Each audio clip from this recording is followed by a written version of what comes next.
Okay, so maybe first I summarize in a few words what I explained previous lecture, and I wanted to say it now by the following way. So this is some idea of screening which in most generic formulation looks a little bit stupid, and this idea is following, that suppose you have some algebra A. No, in principle this algebra can be vertex operator algebra and something like that, and suppose additional you have M is A bimodal.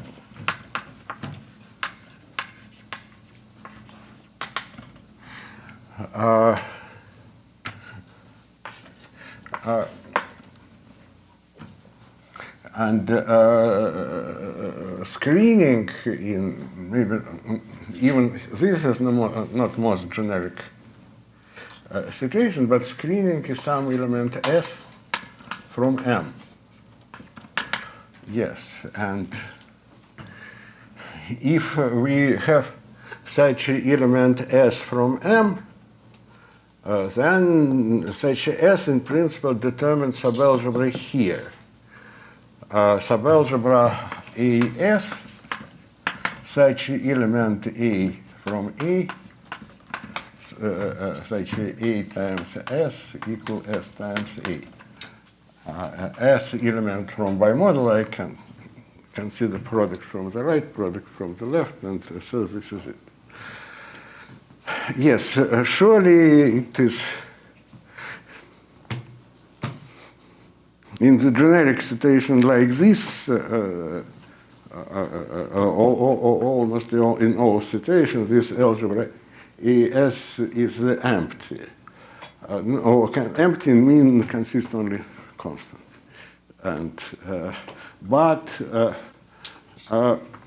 the situation what I explained yesterday actually is a special case of this. In this case,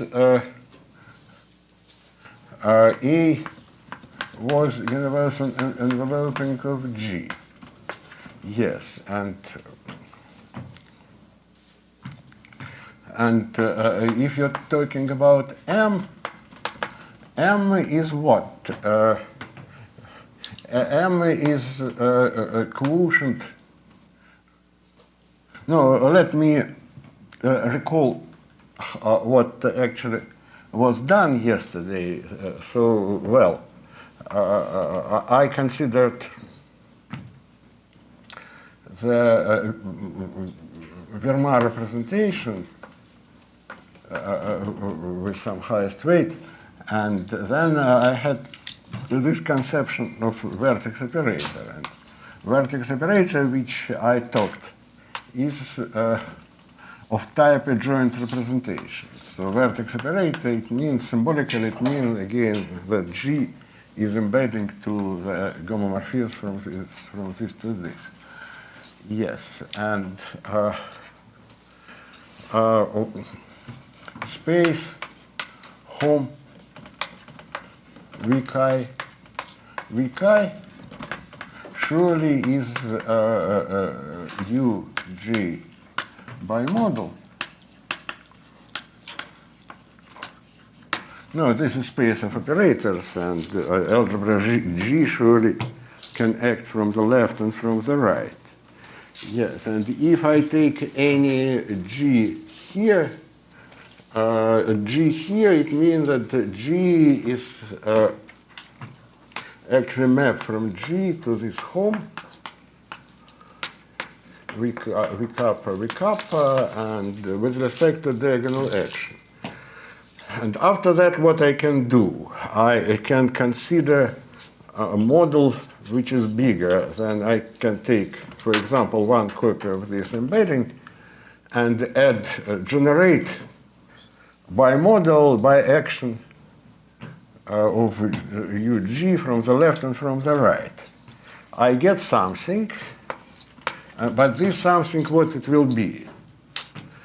In principle, no, we know that bimodal is, in this case, is a representation of G plus G.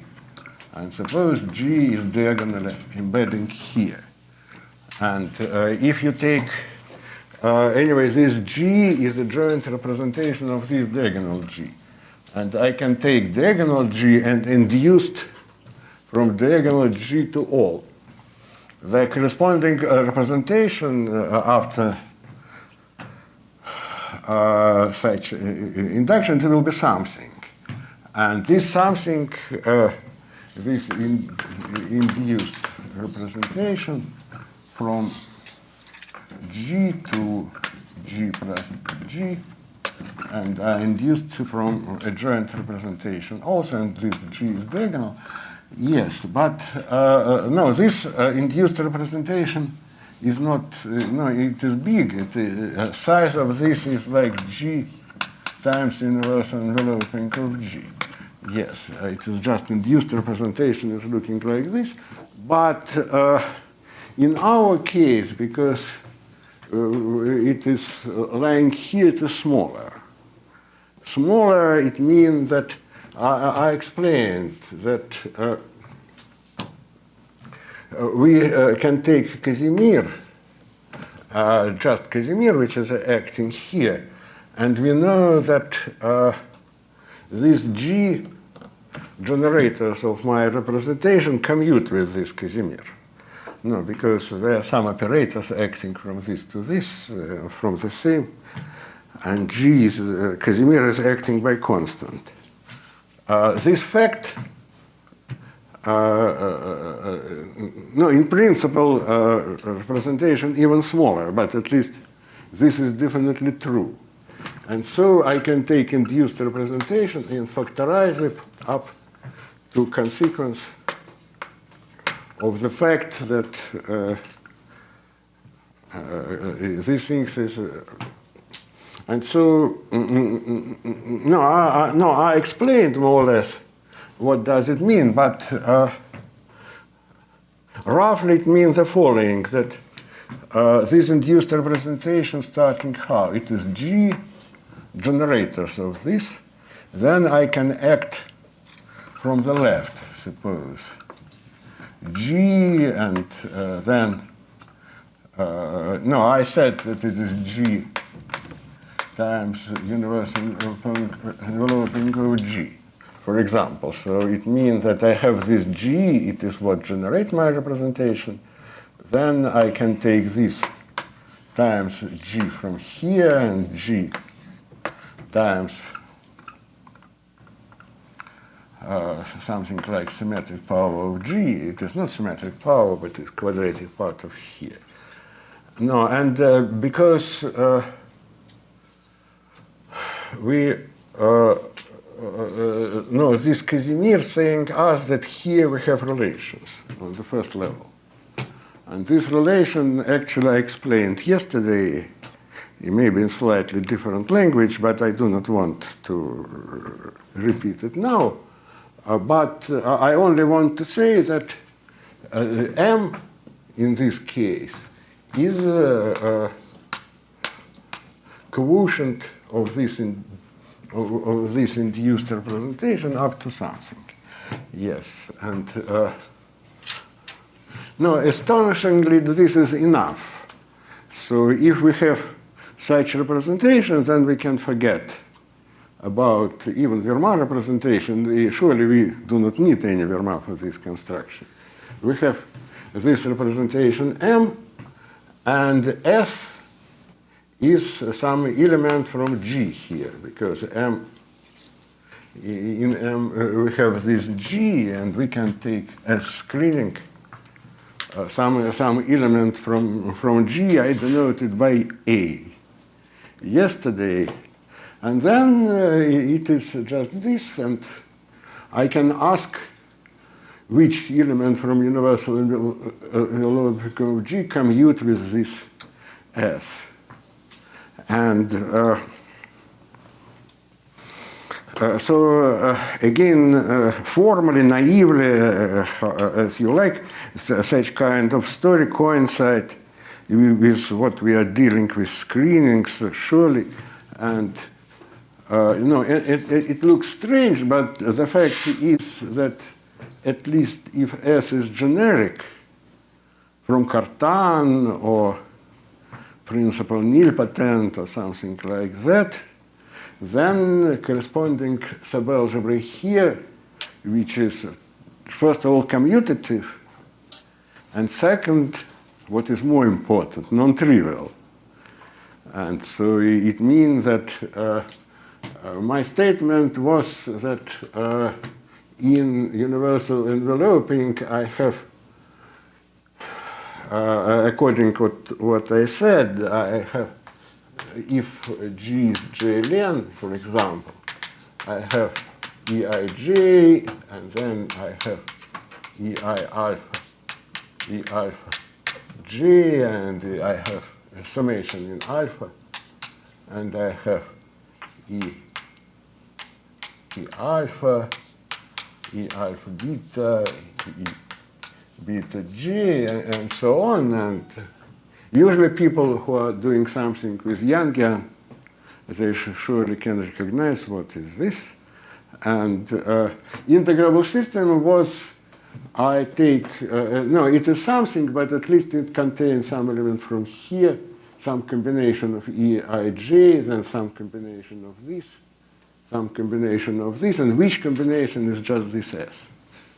Because S is element of J-len. But corresponding commutative algebra, surely it will be bigger than that. And this is quantization of shift of argument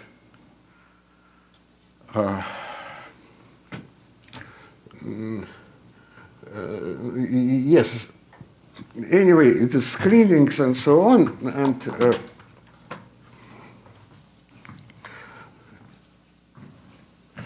no, using this language in principle, we can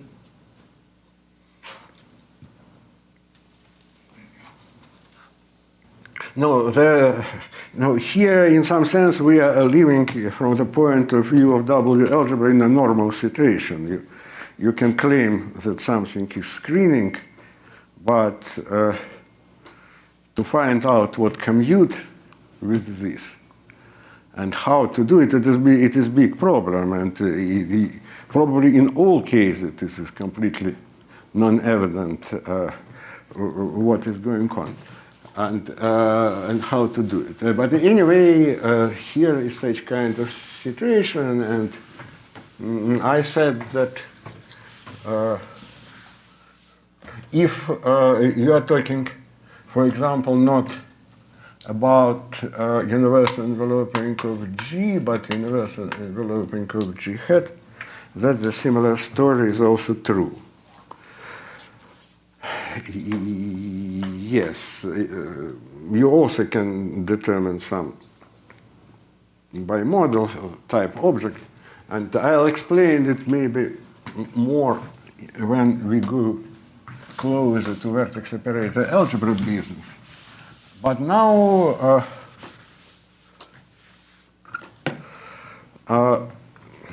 in the very end of yesterday, I start to discuss just the situation of such similar kind, but in a special case, and this is a baby model of what is going on, baby or not, what is going on in vertex operator algebras, and it is good that in this lattice algebra and so on, we can see the screening and quantum groups, and because it will be important, I want to explain this. let me just repeat what I said in the end of last lecture, but a little bit more generality, and it is what I am talking can be understood as some introduction for quantum group, and if you teach students quantum group, it is good to start with what I will try to explain now. Well, so what? Let us take some matrix Aij. Ij are running.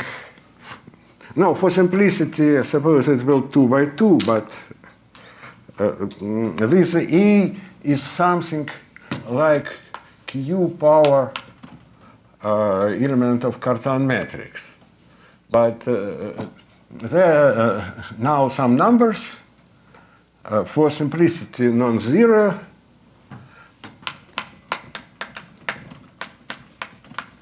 and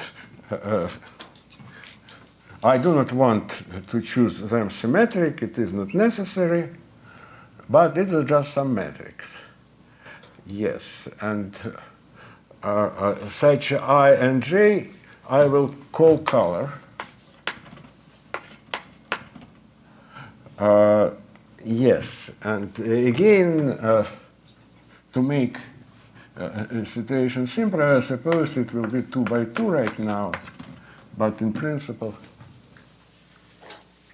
it is not necessary. Yes, after that, let me construct well, and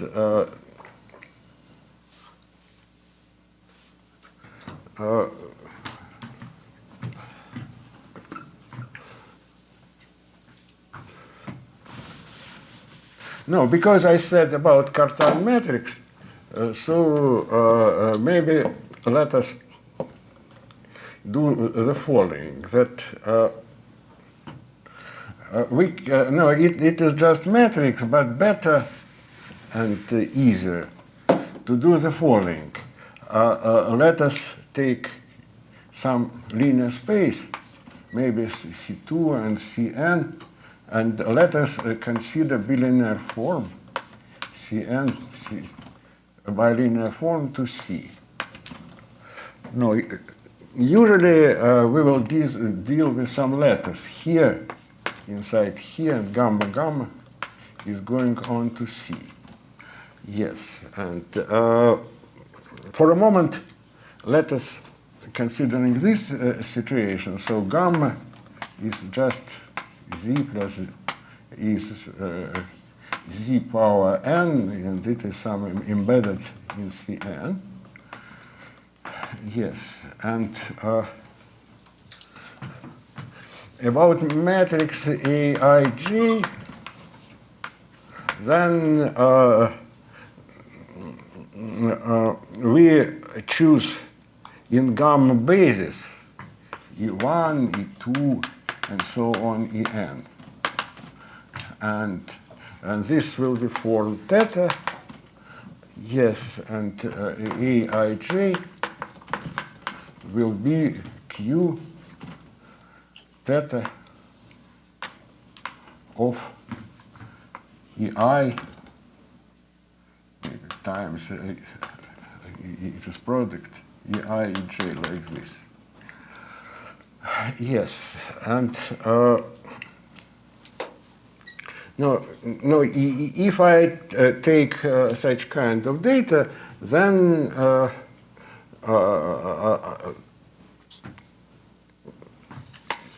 I will consider the gamma graded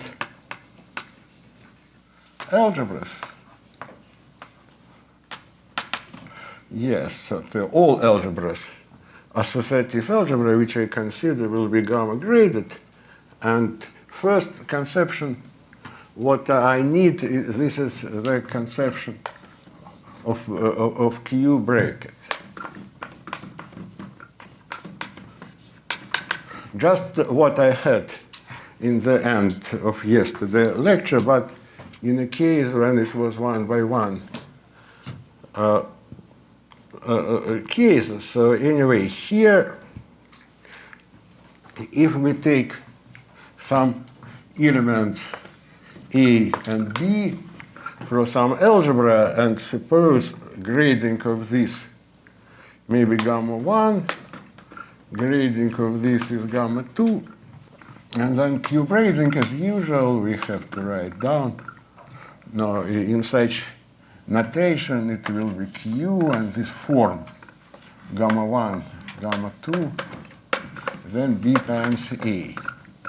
Yes, and no, Q here is number, but this people always use Q bracket, and this is A, B, Q, and this Q, nothing with this Q, just notation.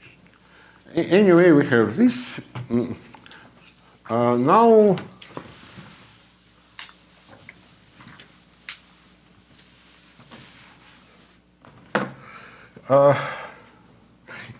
no, we will work in this generalization, but yesterday I had the following example. Surely yesterday I had just generators xi, which labeled by z.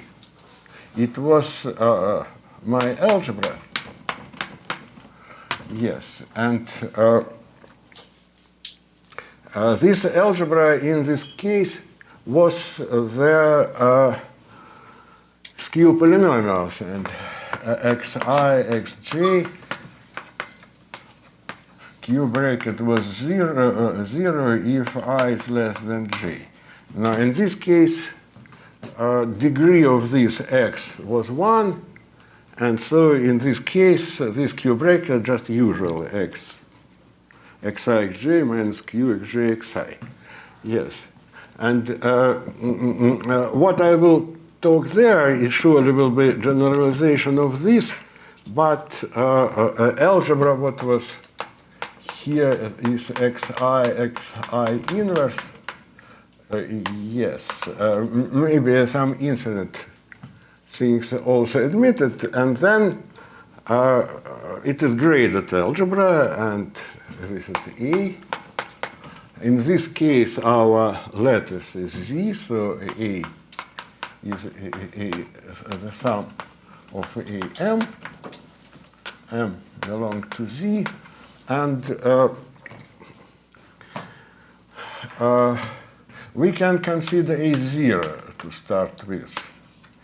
And A0 is what? In A0, we have generators of degree 0, so it will typical element from here xi times I plus 1 inverse. Yes. And A0, in some sense, has similarity with vertex operator algebra or two algebras, so I don't know what, at least some locality is true. Surely if we consider some part of this which concentrates on this segment, say from I to I plus something, and from this segment, that they surely commute. If two segments not intersect, that all what we can construct from these generators of these two segments commute, and all things, if you are talking about not 0 but something else here, then it is twisted version of this. But at least this is this. Then if you are talking about A0, then A1 surely is bimodal with respect to this. You can product from the right and from the left. And therefore, we are living in our situation when we can talk about screenings. Namely, I said that I denote by S.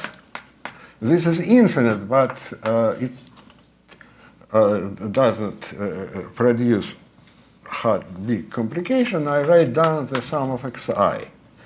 Yes, and this S and this S bimodal determine me subalgebra here.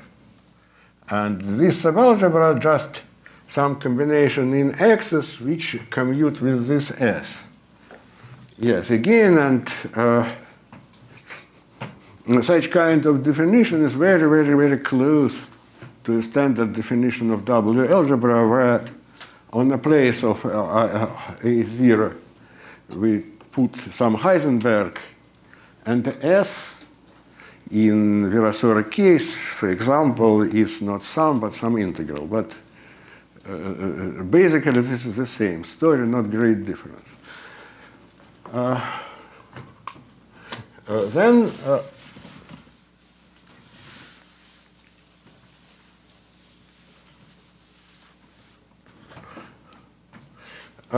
I will need for my purpose for this integral of motion at least two-dimensional lattice, and let us take it.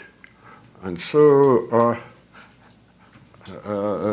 now gamma is z plus z, and space where all grading is leaving is C2. Yes. And in principle, what we can do, in this case, in gamma, we have bases E1 and E2. And let us fix bases. And as I said, basis is colors. And my lattice algebra will be what? I write x0, x1, x2, x3, x minus 1, x minus 2, and so on. And in principle, I can write such variables, and I can, after that, distribute colors in principle by many ways. And actually, it is important. But right now, let us choose the simplest possible. Let us distribute colors 1, 2, 1, 2, 1, 2, and so on. Yes, and no, later I'll explain that such x can be understood as a coordinate of on the Flag manifold, but right now this is just polynomial algebra, skew polynomials, and xi inverse, suppose we also have. Then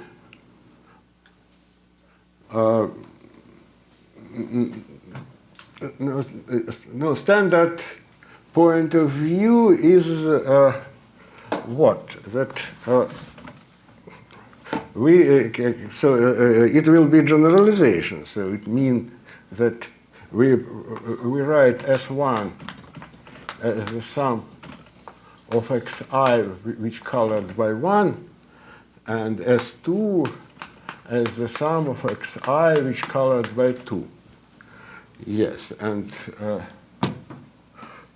no, and I want to take them as a screening. So again, this is direct counterpart to now my algebra A is bigraded. It is IMN now because lattice is two-dimensional, and I'm interested in part A00, which is analog of my local things, and here I can ask about a part here which commute with these two screenings. So it means that as M, I take a sum of A10 plus A01, and as element I can take S1 plus S2 here, and then this is our question. What? No, you are right, but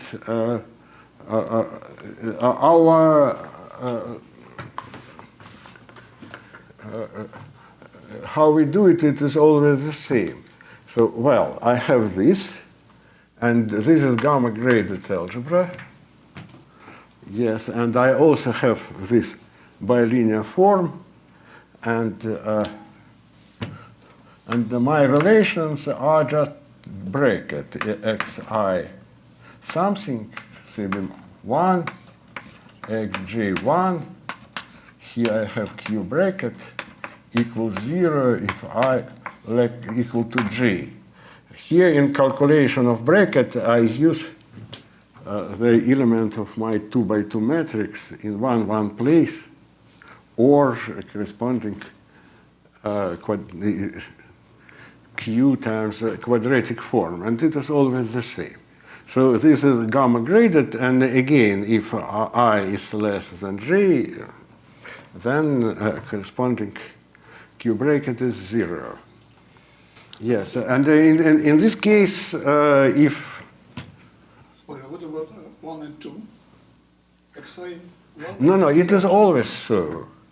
If it does not matter what is this. If you take some numbers here, this is contained to 1, then I look to the corresponding element, and this is bracket product minus product with coefficient, it has to be 0. Yes. Yes, then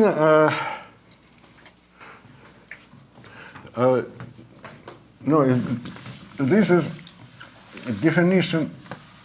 No, in some sense, this is definition of W algebra in principle, that we want to know what commute with this, and as expectable, if matrix of form is generic, then nothing, and if it's special, then something. Yes. Now,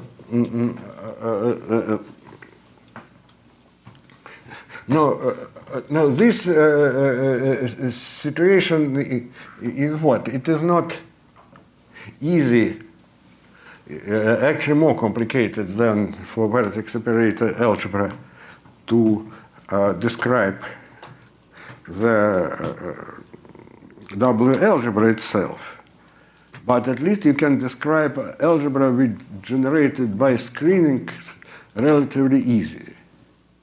And let me explain this, or recall maybe of this some part of elementary quantum group things. Let us consider the main information about this. Main information I can write here, and it is not very long things, that first of all, I have here S1, which is a sum of xi first, and S2, which is sum of xi second. Now, such kind of element, they're infinite, but nevertheless, you can generate algebra by them. And you can ask, what is this? And roughly the answer is following, that not very roughly, that if you have Aij, which is 2 by 2 in our case, and it is q exponential of this quadratic form, then with such things you can attach some quantum group. I recall how, because it is easy. And the algebra we generate by these two just coincide with the nilpotent part of the corresponding quantum group. So what does it mean? It means that if you know, for example, that surely you know that if a matrix A has a form Q2, Q2, Q minus 1, Q minus 1. In this case, you have in a mind as a 3 quantum group, and you expect to have cubic cell relations. And such kind, just this formal sum, just satisfy these cubic Serre relations. And maybe, again, you can afraid to product them because they're infinite, but it is not serious. Surely you can do it, and they satisfy such kind of equations. And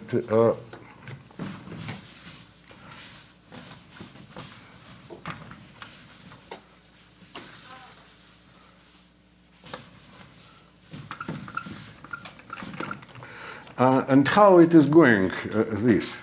This construction actually is very familiar to all quantum group people, at least connected with with construction of twisted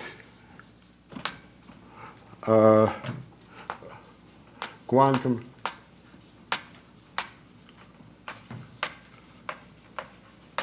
group, and it means the following.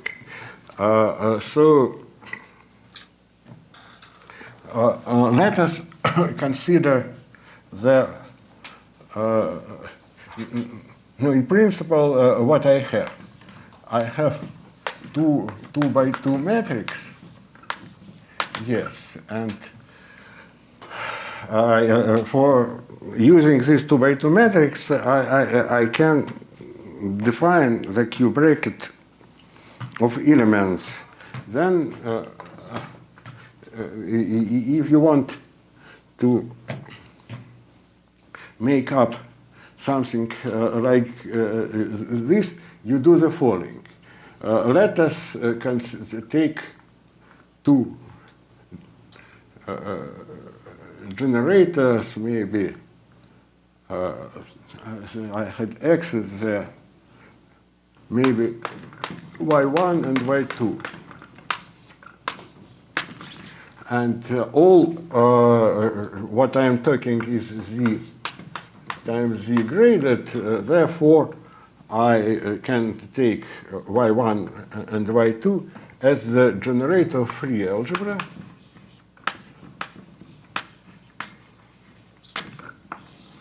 L, maybe Y1 and Y2. Yes, and this is just big algebra. It is free algebra generated Y1 and Y2, and after that I can consider tensor product of these two.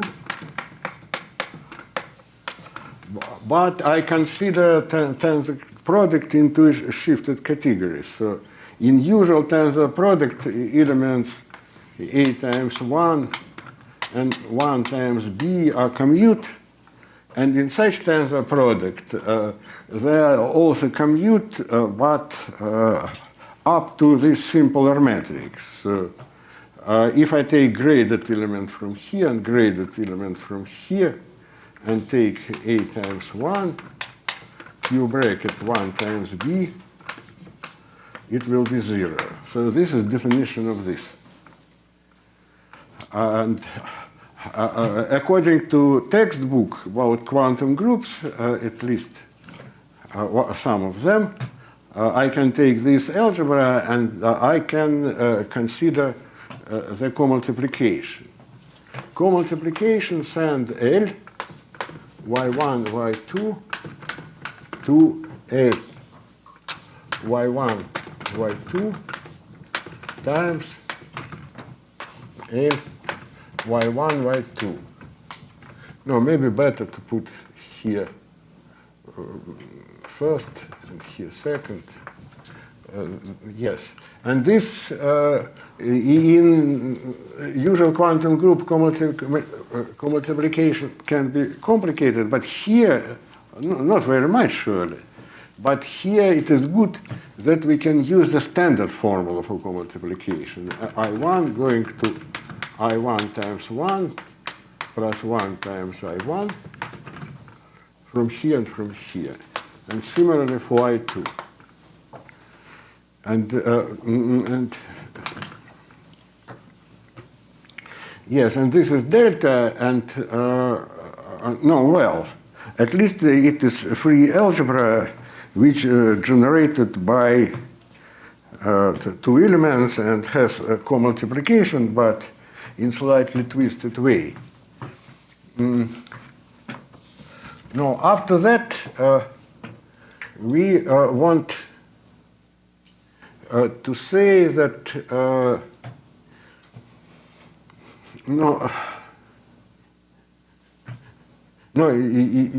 in principle, I can try.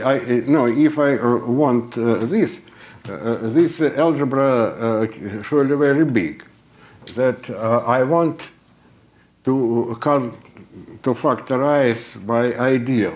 And the ideal, surely we always consider the graded things and graded ideal.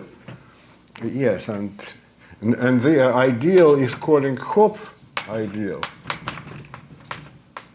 In a case if delta of G belong to J times L plus L times J.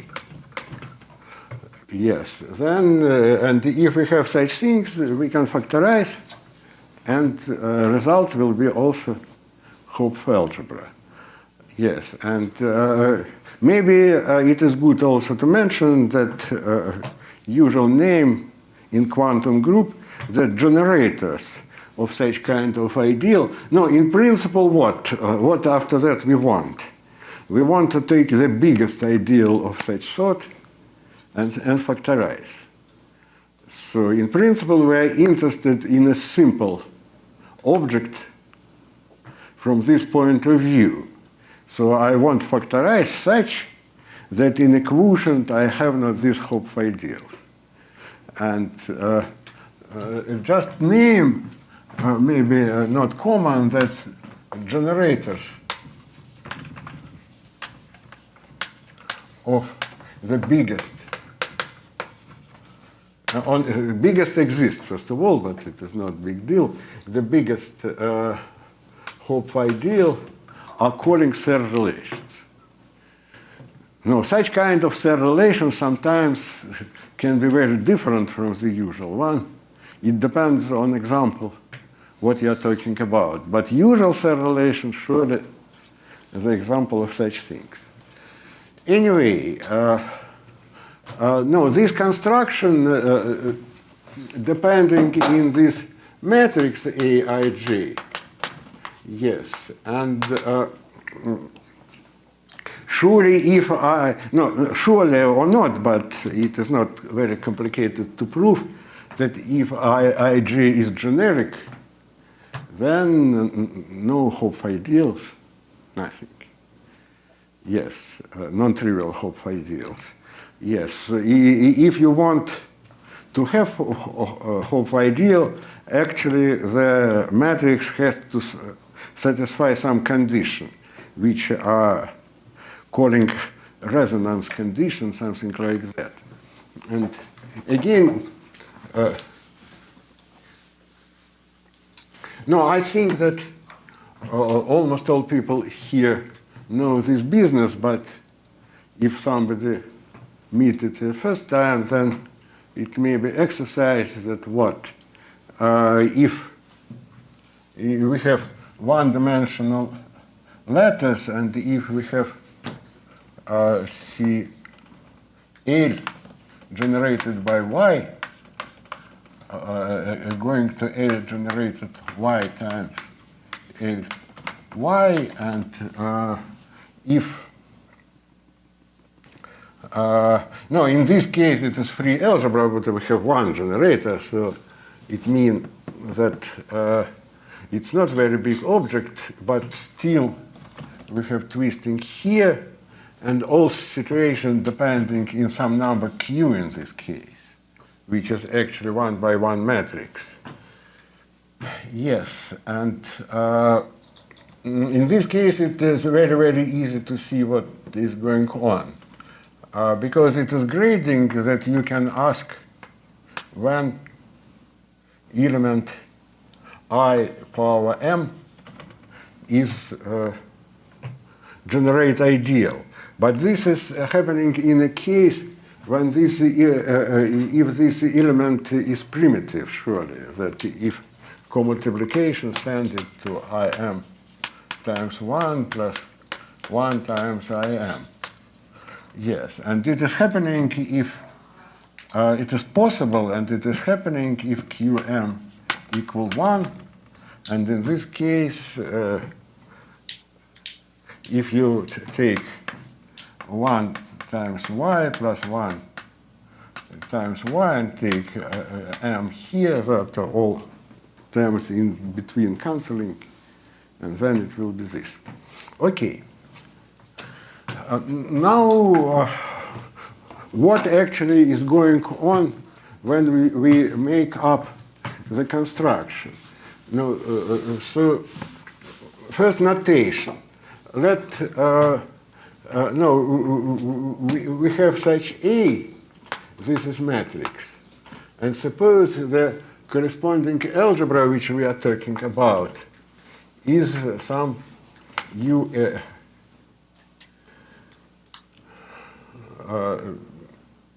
UA, yes, and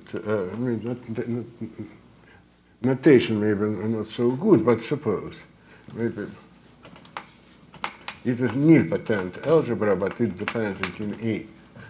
Let us write it by this way. Then what actually going on? That this algebra is, we can understand this algebra usually as a nilpotent part of some quantum group, and it is actually this. Or we can understand this as in the quantum group business as functions on the nilpotent algebra.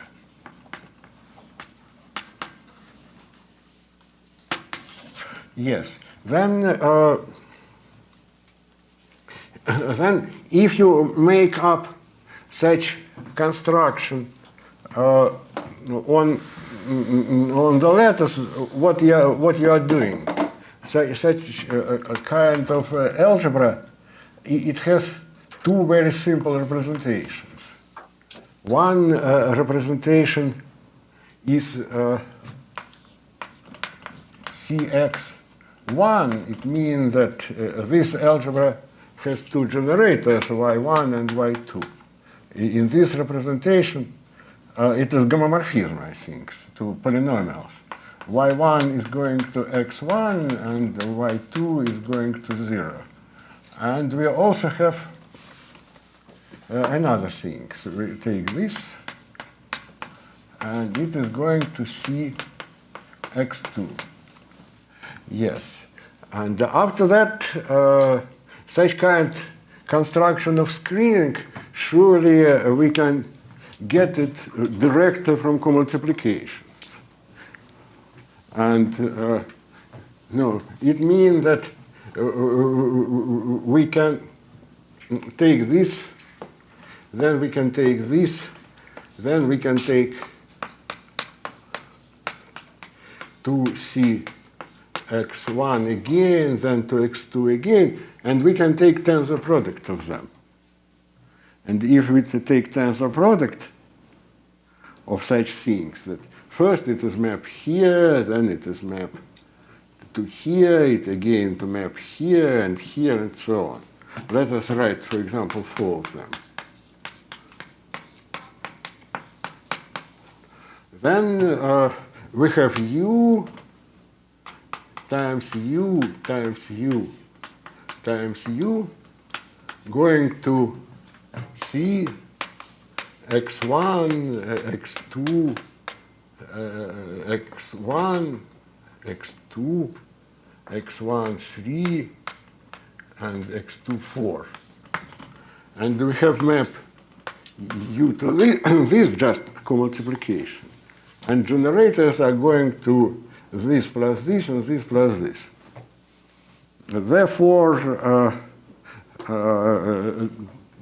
if you look to it by this way, then you easily see that, first of all, we have a map, surely, no, if you have any finite segment, for example, x1, x2, x1, x2, and in principle any other orders you can use, and then you have map from U to this,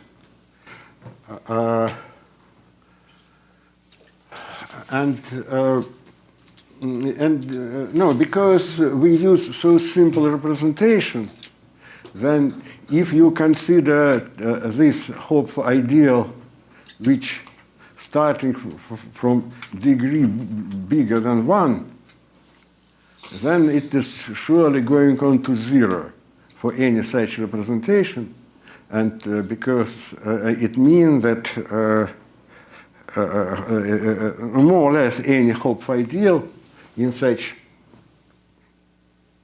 representation going on to 0.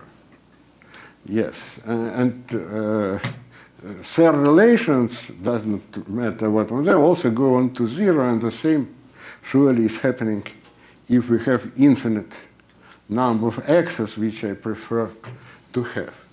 Yes, okay. And one more comment about this. Then if you no,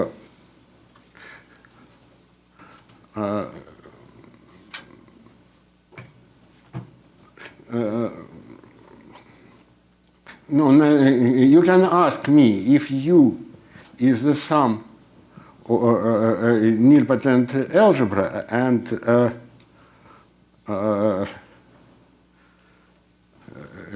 the x1, x2, x1, x2, they have to be coordinates into something. And it is very clear what is going on. That suppose this I do not want to explain in details, but nevertheless it is good to mention that if you have U depending in A, suppose that A corresponding to, it does not matter, but always if Q go to 1, then we can make this limit by such way that the corresponding algebra become commutative, and it will function into something, and we think that this something is nilpotent group. Yes, and in nilpotent group we have coordinates, standard one. No, this is because in nilpotent group, in usual nilpotent group for cut-smoothie algebra, we have simple roots E1, En. And we have corresponding one-parameter subgroups. Yes, and then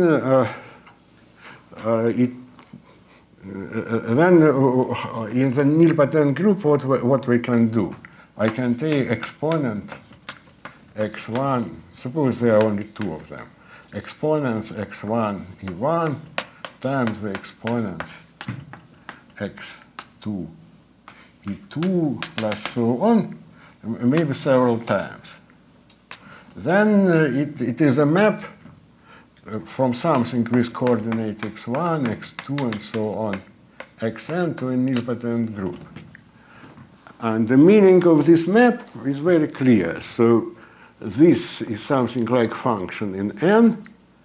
Then we restrict it to image of this, and in the open set, anyway, we can take function and move it here. It will be function in x's. And this is precisely what is going on here. Yes, okay, but it is just comment, but I think the construction here is clear. Yes, then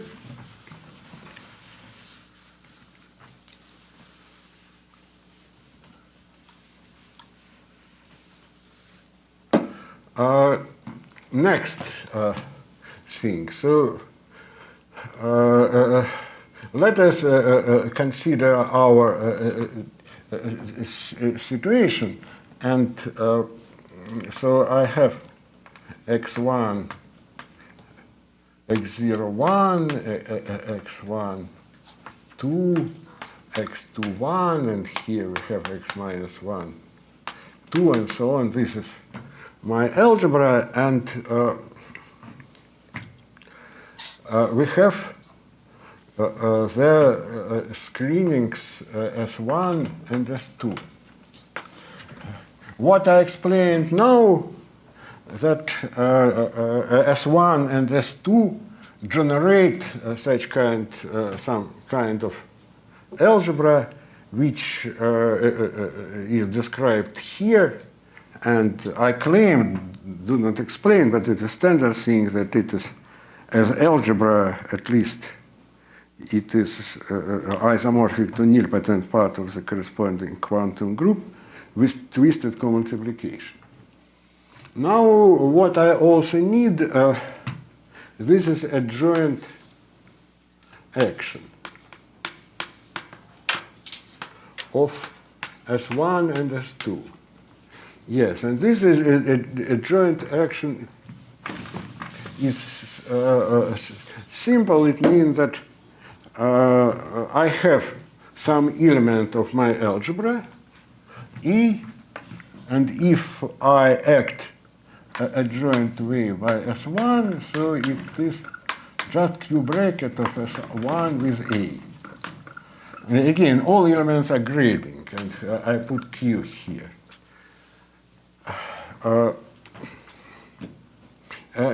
First of all, no, it is not completely evident, but simple, that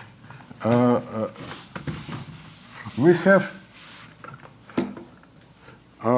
this odd S, the operators acting from my algebra to itself, and such kind of operators, they give us the action of the same algebra.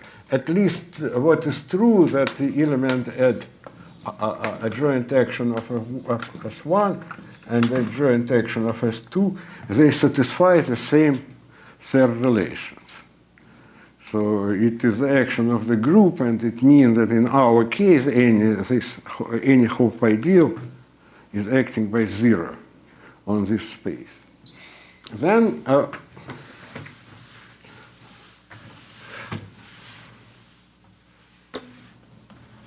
now, where in principle I want to act? No, I want to act in algebra A, and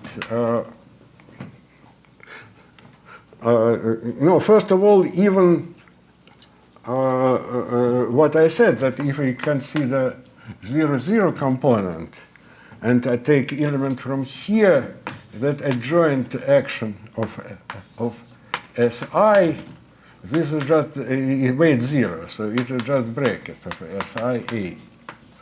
Yes, and this is joint action, meaning this is action of a group.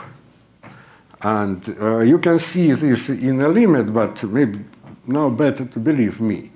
And from this point of view, it means that W algebra, which I'm talking about, I determine it as elements which commute with this S, just different language, but the same is possible to say that the element of degree 0, which are invariant with respect to this adjoint action. So no, this is an important point, because it means that we want to understand W algebra as a space of invariant with respect to the action of quantum group somewhere. And this is such a kind of story appear because of this reasoning. And maybe one more thing, that no, my algebra is grading, but in principle, for example, I can consider the following things. I can take x0, 1 power some lambda 1, and x1, 2 power some lambda 2. And in such lambda 2 and lambda 1 and lambda 2 not necessarily integer. But all other things, all other x's, suppose appear in integer power. Surely in such kind of expression give me something. No, what I did. My algebra E is the sum of E and M, and this and M, according to the definition, are integer. But better to have possibility for n m to be a complex number, and we can do it, for example, by this way. Yes. And this lambda 1 and lambda 2, it will play later the role of highest weight of representation of quantum group or something like that. But now let us look what is going. That I have element S1, and I act by a joint way S1, for example, to this expression. How it is going on? That if I formulate correctly, S1 is the infinite sum of x's. And x's which are, if I not confuse notation, which are on the right, Q commute with these things. And on the left, not. Therefore, how to say that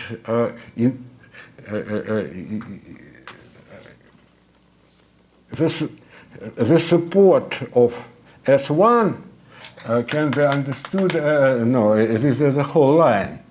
But if I add S1 and act it to something, for example, x0, 1, lambda 1, and x1 to lambda 2, then symbolically the result can be understood by the following way.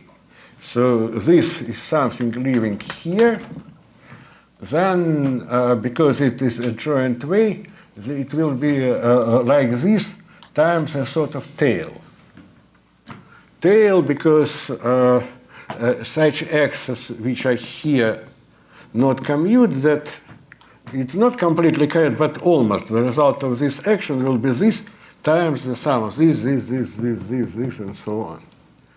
Yes, and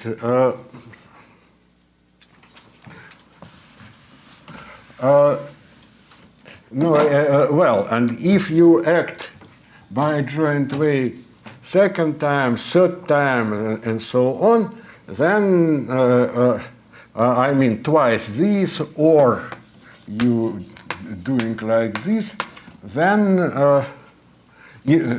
always you will have something here, no x's there, but more complicated things here, because now we have 2, that it will be double sum, here it will be something. Yes. And such kind of story, they are very close to, formally it is just the same what we have in conformal business, and anyway, I need to explain it later, but it is natural to mention it right now, because in conformal language science, what actually we do, we have the objects which are like exponents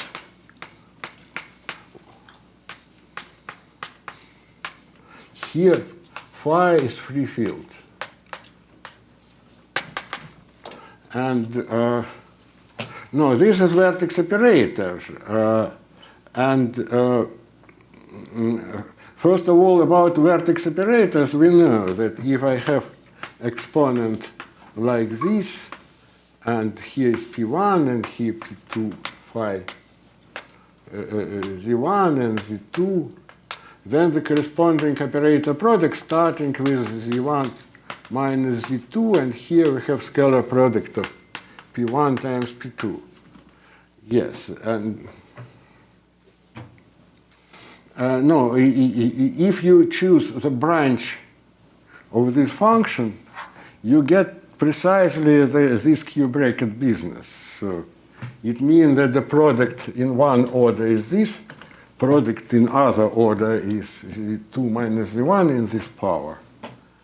And naively, two products that differ by minus 1 power this, and it is some phase factor which is just corresponding to our matrix. So, so basically it is the same things, and it is possible to say it. But if you are talking about screenings, screenings is in conformal language is integral of some exponent of alpha phi z and so on. And which integral you surely have to say precisely. But situation of adjoint action in conformal business is just the same story. I have such kind of operator and dress it by the screening currents. And in people who study such things, they are saying that if acting by screening to this object, it gives us integral from minus infinity to z of the object st times, this is also exponent with some alpha. Here is the exponent by phi of z like this. So such kind of formula basically is precisely the same what we have here. And no, in conformal business we are also acting by such kind of screening by adjoint way. But no, the point is that in conformal business you need some rather complicated language if you want to say what actually does it mean. But in lattice language it is very, very clear and simple. It is just this. Okay. So next thing is following that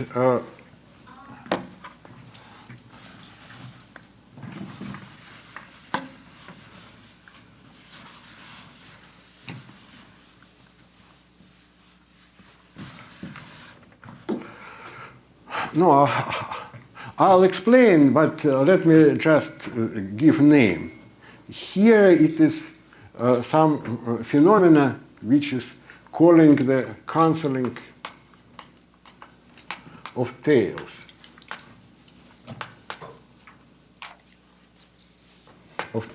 And it means the following.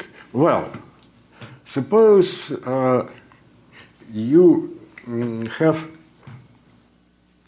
even one-dimensional case. Yes, and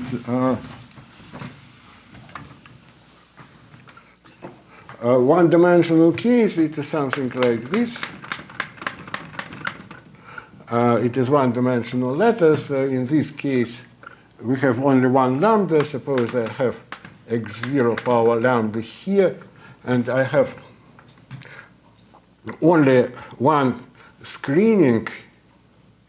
No, lambda is complex number. I have only one screening, the sum of x, sum of s. And what the adjoint action is doing? Now, first of all, if lambda is 0, so it means it is our A0 case. And if suppose I have any elements A from here, then because this element has grading 0, when I calculate the bracket with this, Q bracket with this, we have not something, because of Q bracket, we have not the element from the right, but it is always so. And because it is 0, we have not elements from the left also. So it means that we will have, so I start to calculate the bracket with this. And so problem will be what's happening if I do sum of x0, xi, and something special I have to do with x0. But if I want to say if I have element like this, for example, then, and if it is from here, and if I calculate this adjoint action, no tail here and no tail here. Yes, and let us call such phenomena that adjoint action take local expression. Local expression is this expression without tails.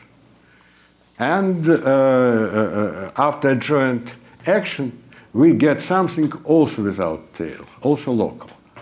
And no, surely such things happening also in a case if we have element like x0 power lambda or some element of weight lambda such that scalar product this lambda with lambda is a vector, but in this case if this lambda is scalar product with root is integer, then in this case we also have not elements here and the elements here.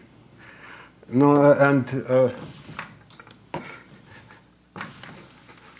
general it is what? That if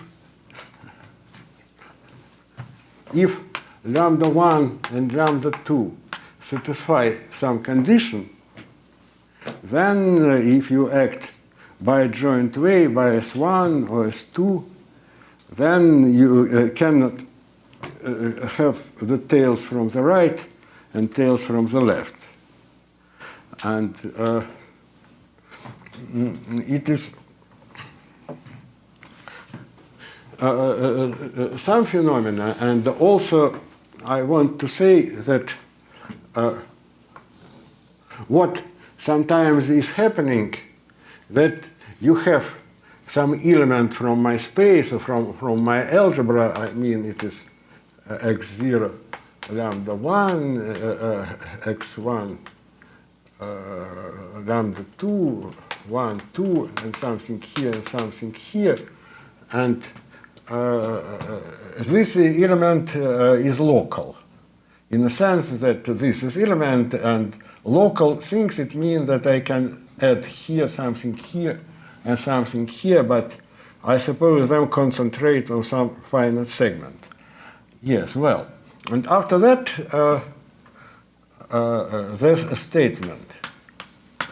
Sometimes I can choose some maybe complicated expression of add S1, add S2, some products with some coefficients, such if I apply to local element of fixed weight, then the result also gives us local element, which such kind of tail does not occur. And again, if you somebody doing this first time, it is interesting to look examples when it is happening. But I want to do not this. I want to explain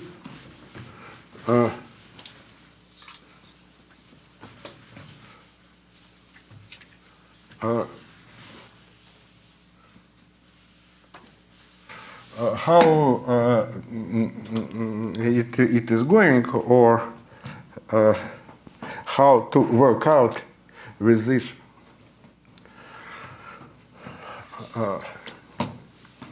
tail business. Okay, so suppose I have the following thing: x0 lambda 1, 1, x1 2 lambda 2, and also some local expression which is not far from this place. Yes, and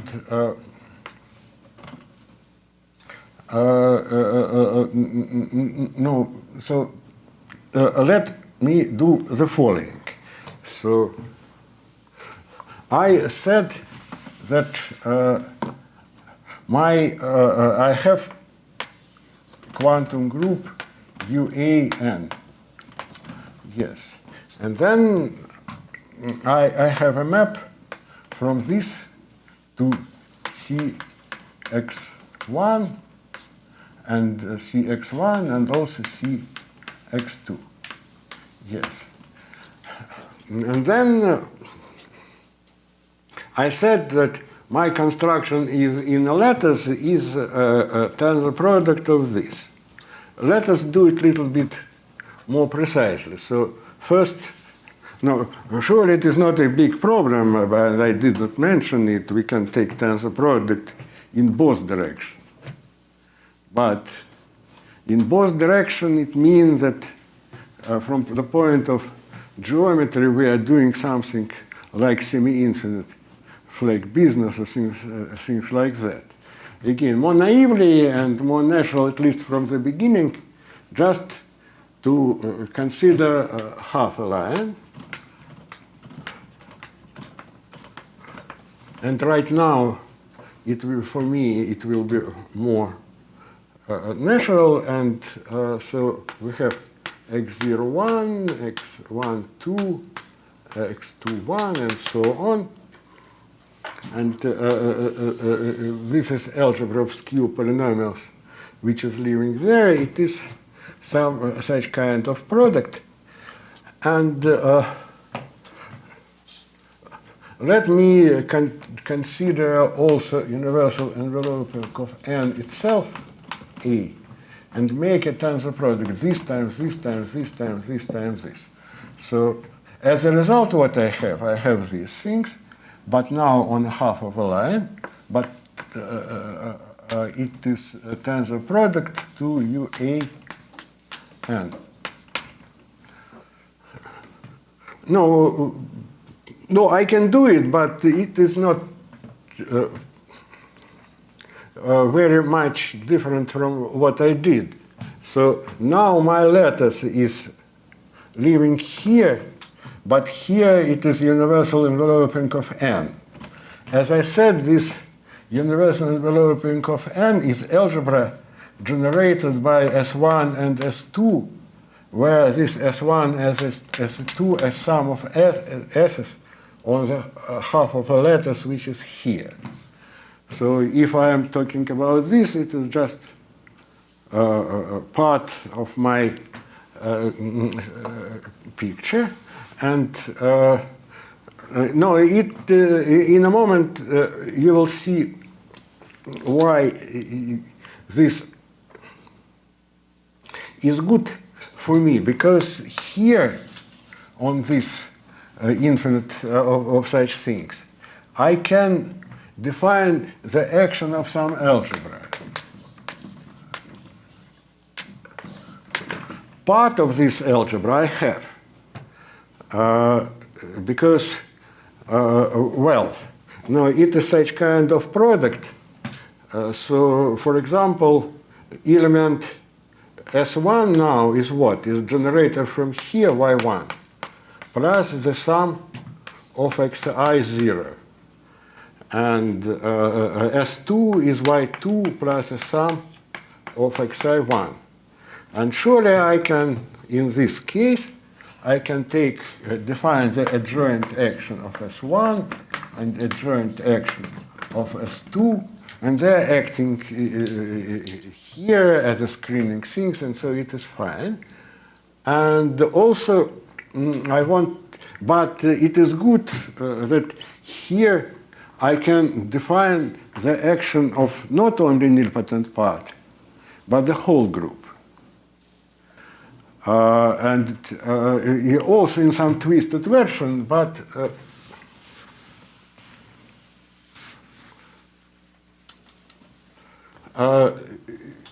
this is some construction which in conformal theory, like many years Felder maybe did, it is removing of a tail.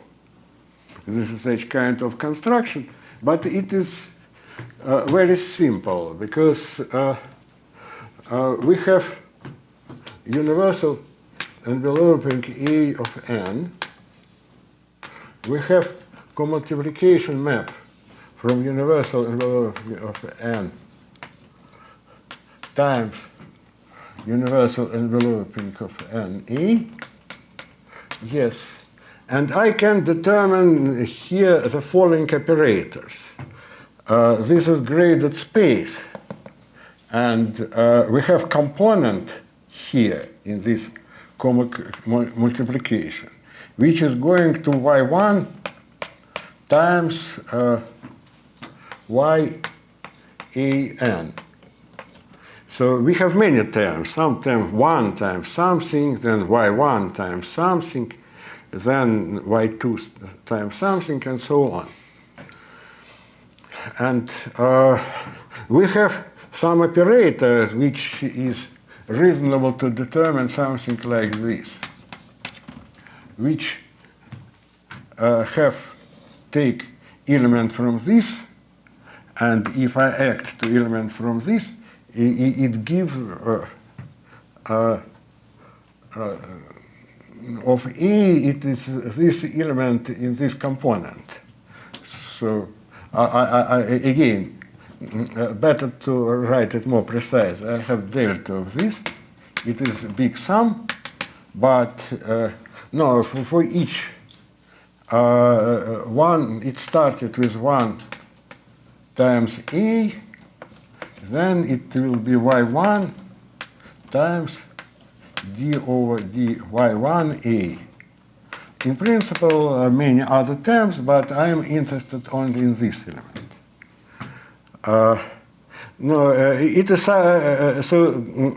these operators are making the degree grading of element from him less, and so I have d over dy1 and d over dy2. Again, if you naively look to this as some kind of tails, and you look what is going on, that you erase some tail, and this is what actually is going on here. Or one tail or two tail, but formally it is like this. And what is interesting that element of dy1 and dy2, no, right now they are acting like just here.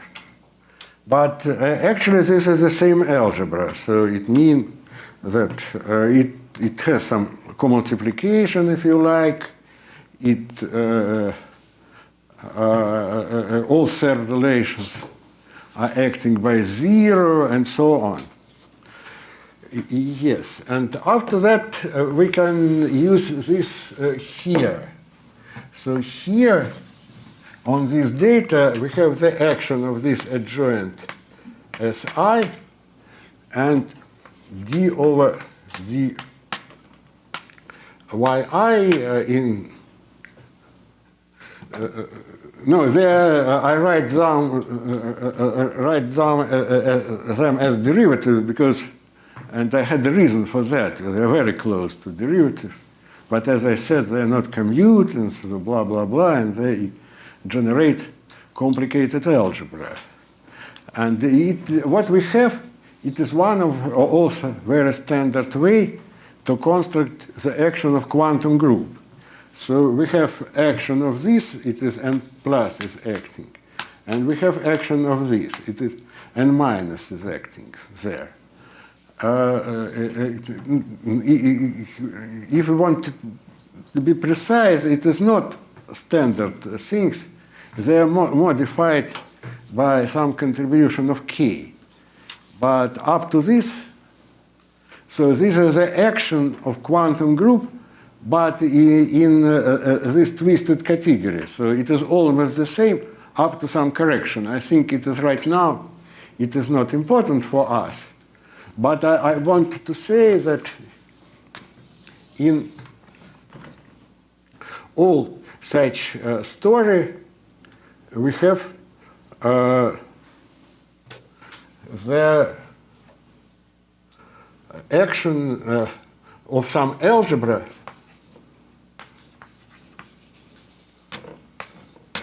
which is one possible way to describe the quantum group. So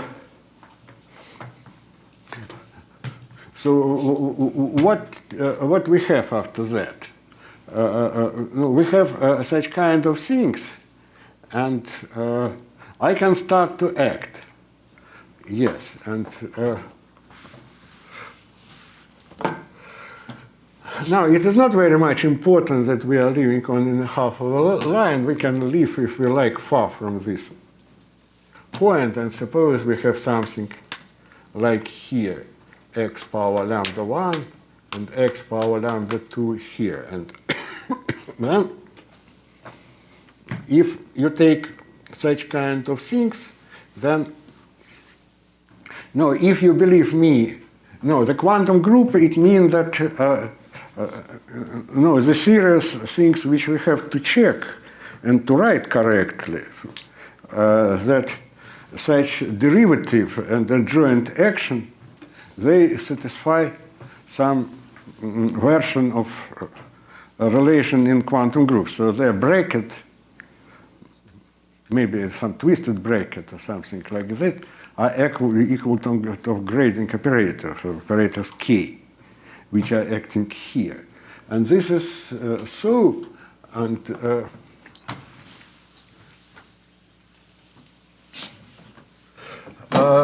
now what? Let us work and live in this object, and this universal enveloping A of n here. Now this is related with tail. Therefore, if in our expression I have something non-trivial here, let me call it things with tails. And suppose if I have something only here, then it means that I'm talking about the local object, the object without the tail. Yes, and because of this, it means that the object, by object, this is element of this algebra. Maybe I admit that we have lambda 1 and lambda 2 here. Object is local if operator d over di1 and d over di2, this erasing of tails, are acting by 0. So it means that we just have not it, we do not have a place to apply them. They're acting by 0. So, and this means the standard motto, I do not know what is this in this screening business, that local fields are highest weight vector with respect to a quantum group. And this is just this, and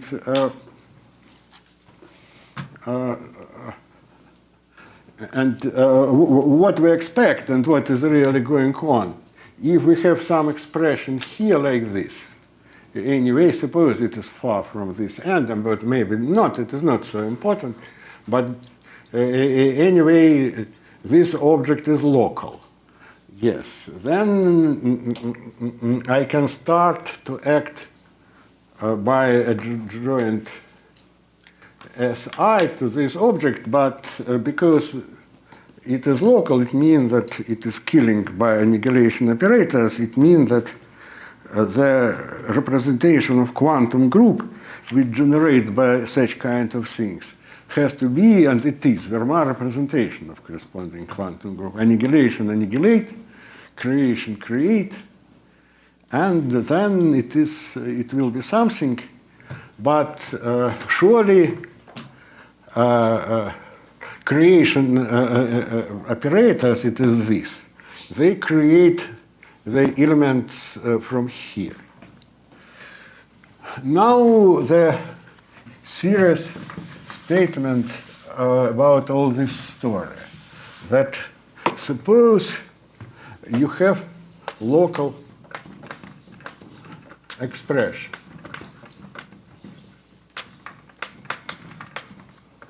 Yes, and as I said, that we take this adjoint x of Si, and so this is our local expression, and I address it by this S, and so it gives me something which element from here.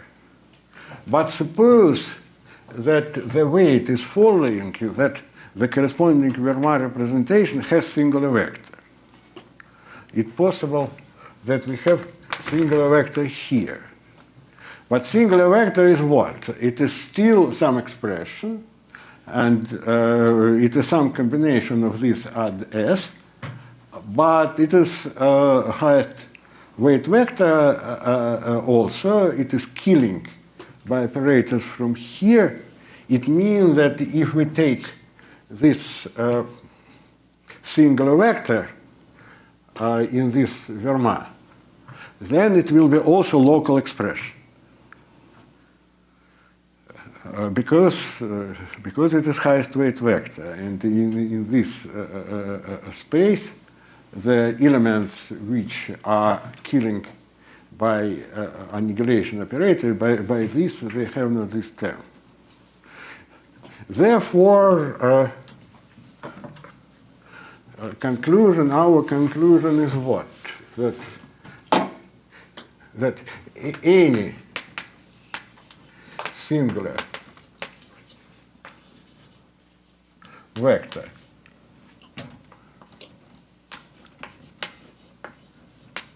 from Fermat representation produced operators which acting from local things to local things, but local, we have to apply this singular vector to the object which has a weight same as in the corresponding Fermat representation, and after that we get something surely of different weight, but it will be local. Yes, and also how to say that? No, partly we had it, because if I had a 0, 0, that the corresponding weight is 0. Therefore, in a corresponding Fermat representation, we have singular vectors on level 0, 1 and 1, 0. Yes, and such kind of singular vectors give us screenings. And so a bracket with screenings is a map from this to this, or to this, and as I said, because of evident reason, it does not create any tail, and these things is local. Yes, and yes, and maybe one more statement about this. Then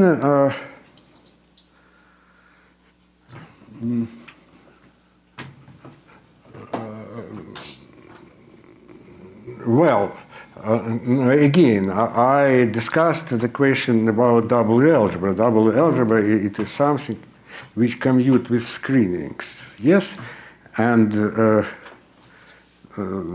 such kind of singular vectors give operators which are acting from local objects to local objects, and they're intertwiner for corresponding W-algebras. Okay.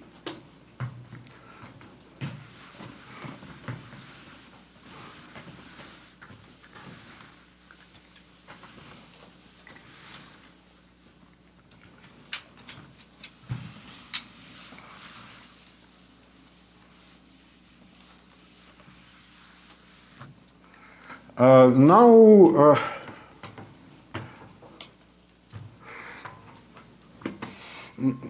how to say that if we have arbitrary matrix Aij, yes, then if this matrix is generic, then I said that no Hopf ideals, nothing, but still all this business can be applied. Why not? Then it means that we cannot say what is W-algebra in this case, but in Fermat representations for Kac-Moody algebra we can control where they have singular vectors. Therefore, they have a lot of operators which are acting there, which sending some local expression to local expressions, and what actually what the corresponding algebraic structure, this we do not know. I do not know, but it also can be interesting.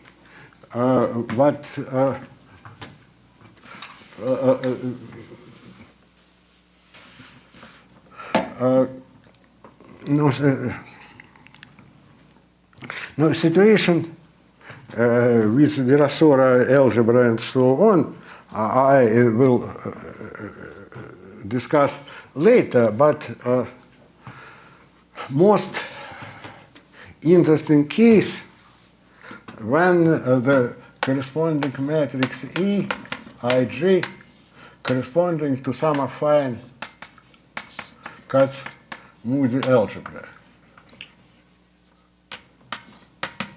No, because, well, if you are talking about interesting operators, we need to have some kind of singular vectors which we can use. And for affine algebra we can, but what we can do? So it means that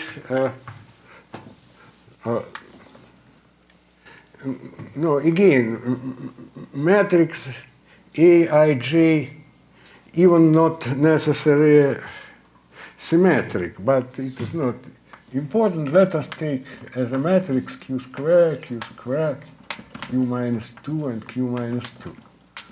And such kind of matrix corresponding to quantum group UQ of SL2 hat. And nilpotent algebra here is corresponding to nilpotent algebra generated by two elements, y1 and y2, and they, as for the usual SL2, they satisfy such kind of relation. I surely have to put Q everywhere. It is Q bracket, it is 0, and the same if I replace y1 and y2. Yes, and now what kind of situation where we have this matrix? Example.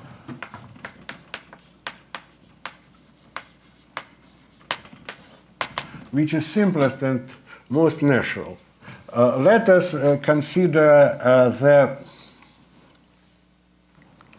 just xi, but here is 2 by 2 matrices, but simplest example is using usual skew polynomials. So xi, xg, here we have q square maybe is 0 if I than G. Then let us determine the S1, which will be the sum of xi. And let us write S2 is the sum of xi inverse. No, this is not the same situation which I talked about, but is very, very, very similar, but how it is going in this case. That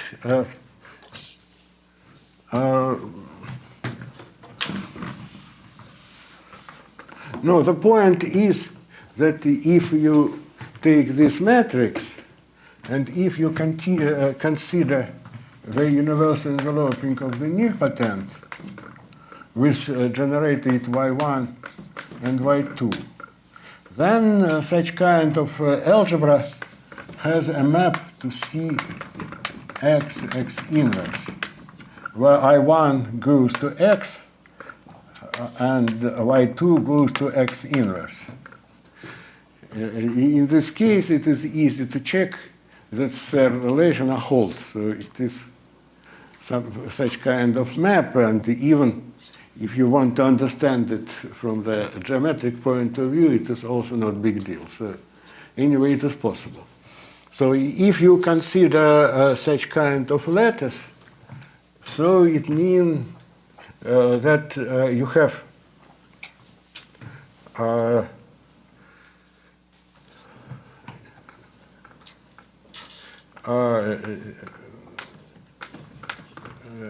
x1, no, you have x1 inverse, C twisted product to C x2 inverse, and so on. And in principle, in the opposite direction also. And so by this way, and using this coproduct and arguments with Hopf ideal, we can show that this generator and this generator, they satisfy such kind of Q-cell relation which we have here.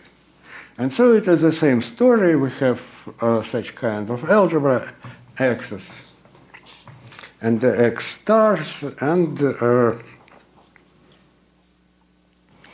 such things are acting here. And in this, no, it is one. No, in some sense, what we are talking here, this is most classical example of a situation which I am talking about. That, as I said, that if we consider only one screening, that what commute with this is calling the lattice, one of the possible versions of lattice Virasoro algebra. And if you want to find some objects which commute with both of them, then it will be integral of motions, and it is more complicated object, surely. Yes, and yes, and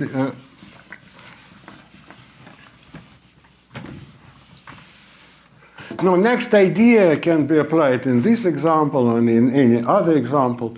Well, I said that, okay, we know that for universal enveloping of Q SL2 hat, the corresponding Verma representation, so they, no, representations, they have level, which is Q power some K.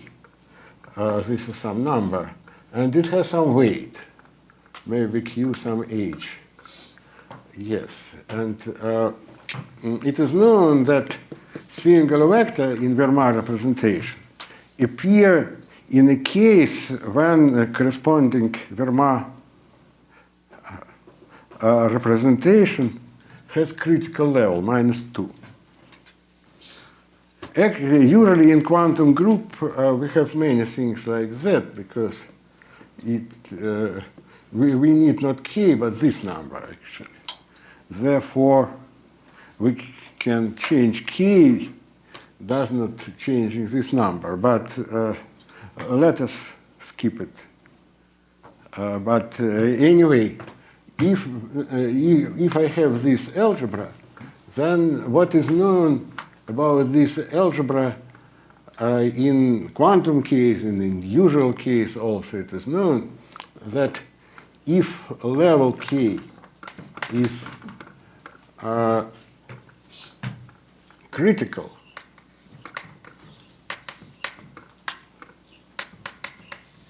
it is -2. Then inside universal enveloping of Q as L2 hat, we have big center. Now, about this center, many things are known, and maybe it is not studied enough, but a lot of things are known. And if you have center for Q equal 1 or center for generic Q, and if you have Fermat representation, then you can take central element and act by central element to a top vector. Then you get some singular vector in Fermat representation. Yes, and because I explained the key role of these singular vectors, if we know this about singular vectors, then we can apply ideas which I explained before that. Yes, and so a little bit schematically, what is going on? We have critical level. Yes, we have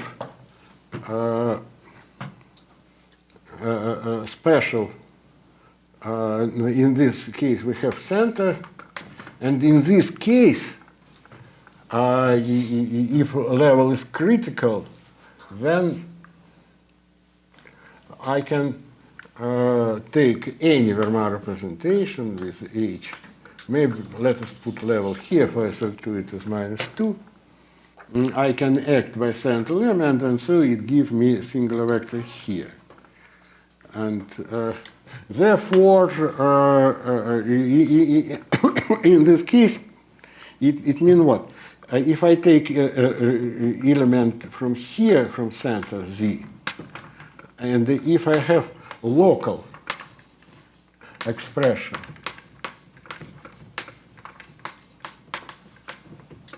it means again without tails, and then I take this local expression. Suppose I choose parameter by such way that I am living on a critical level, then I act by singular vector, and I get new local fields after that. The conclusion is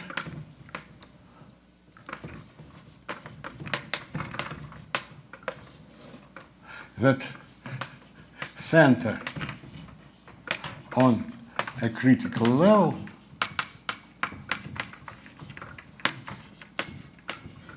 is acting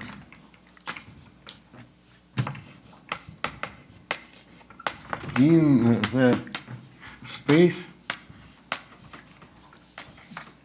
of local fields.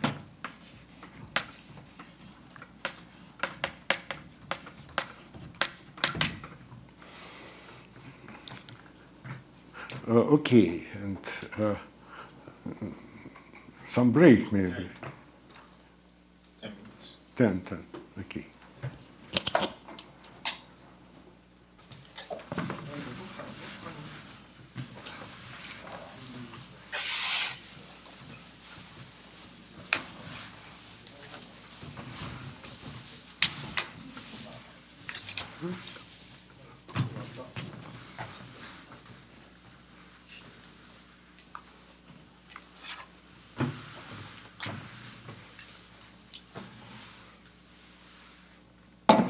No, this is not all what I wanted to say about this, but now,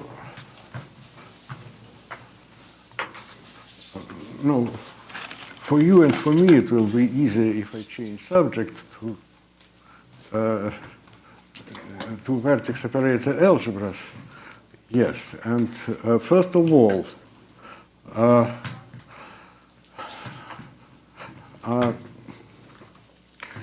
now if you are talking about W-algebras, but not in standard way, then this is going by the following. Well, you have to take simplest possible example. Here is the following. Well, I had algebra E, and I had M is bimodal, and I have elements there, and this element screening, and this screening determine me the algebra. And so if you are talking about W-algebra, then how in a standard language and standard approach people doing it. Simplest possible case when E is Heisenberg vertex operator algebra or free field, or for simplicity this is just Heisenberg HI, H minus I bracket is equal to I, and all other brackets are 0. Yes, and in this case, if we are talking about vertex operator algebra business, it means several things. One of them, surely, that representation which you are deal with a representation of this algebra where irreducible representation where highest weight vector hi is 0 and I is positive, and A0 V is PV, and it is parameter of representation, and the usual name of him is surely highest weight on physical language is momentum. Yes, and you also want to have what is this.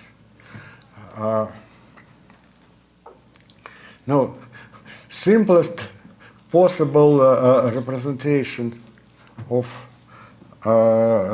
such Heisenberg is the following. It is some.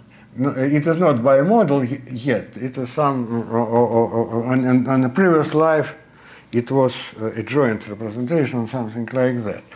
Anyway, the representation, first, let us take representation, maybe how to denote it, not F, R,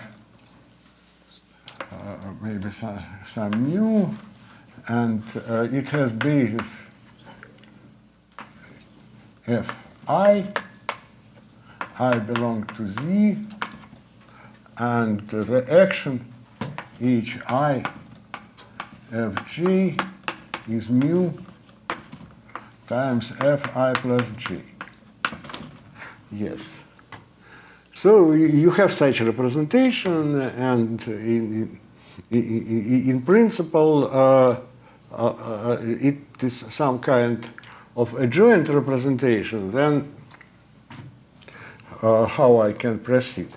That first of all, I want to produce from this some bimodal M, depending in mu. Yes, and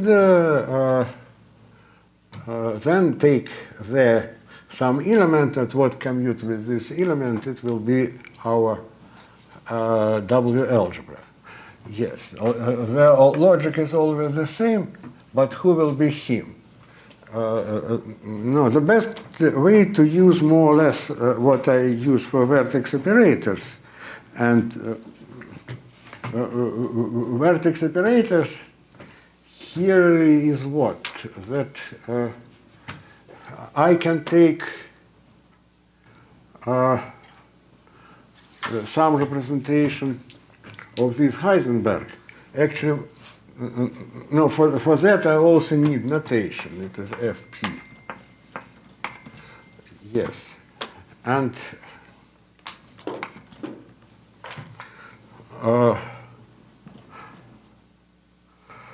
well, and after that, what I can do? I can take such, in principle, arbitrary Fp to start with, and vertex operator is, no, before, when I talked about Fermat representation, it was AH1, Chi1, Chi2, and here G was here in the subspace. Now the same story, so I have Fp and I have Fp plus mu, and here my R mu with this basis is some subspace here. And no, and yes, and so after that, so naively at least, we have to fix such vertex operator. And by the way, y plus mu, because here, if you look to this, then H0 is central element. Therefore, H0 acting by constant here, but I still have this. So it means that what? Rm is, how to understand it, is collection of operators, Fi, acting from this to this, and our relation is that Hi bracket to Fg is equal to mu times Fi plus G. Yes. Then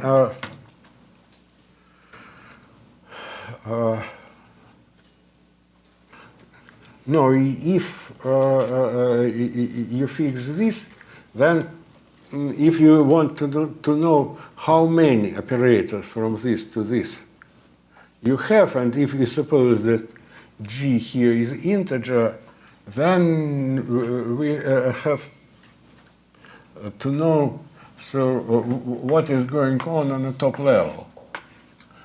If I know that some Fi acting from this to this, then using this commutation relation, I can reconstruct all other F uniquely, and it is easy things.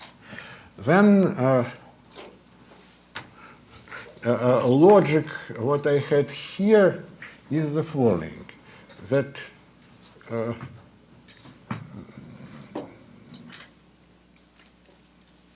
I take this R, mu, then I generate bimodal, universal enveloping of Heisenberg, universal enveloping of Heisenberg. Yes, and then I take from this element F0, and what commute with F0, it will be W-algebra and Virasoro algebra in this special case. Right now it is not, no, it is good and it is correct, but we have too many parameters now. P, for example, my construction depending in P. Yes, but actually it is not serious,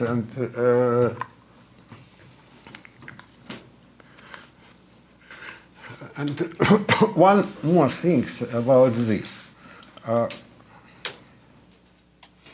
What we can say about bimodal. It's possible to understand this in pure algebraic way and just acting from the right and from the left, but it is much better to use the language of vertex operator algebras. So it means what? It means that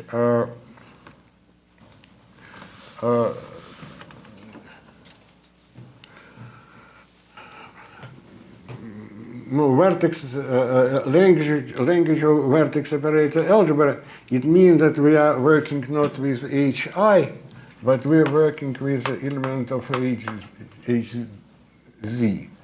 And then hz times hw, it starts from 1 minus zw plus so on. And if you take vertex operator, it's possible, because it is fi, maybe let us denote it by fz. It also has some operator product, and it is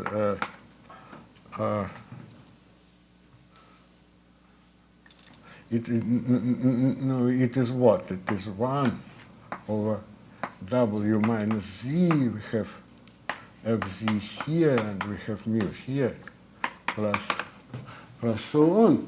Yes, and so actually what is written here is just a relation between vertex operators, which is acting from this to this, and h. So if you write this is not vertex operator product, but it is nothing more than hi, h minus I bracket is I. And then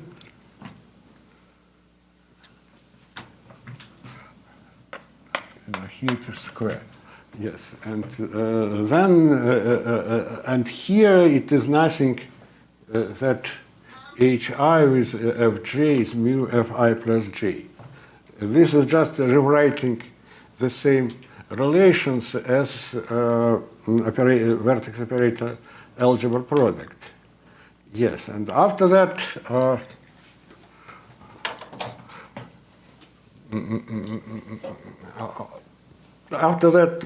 what we have to do?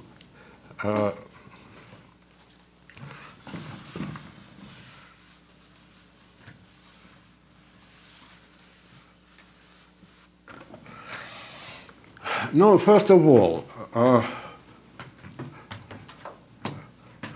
where we want to find out our W algebra in this special business, that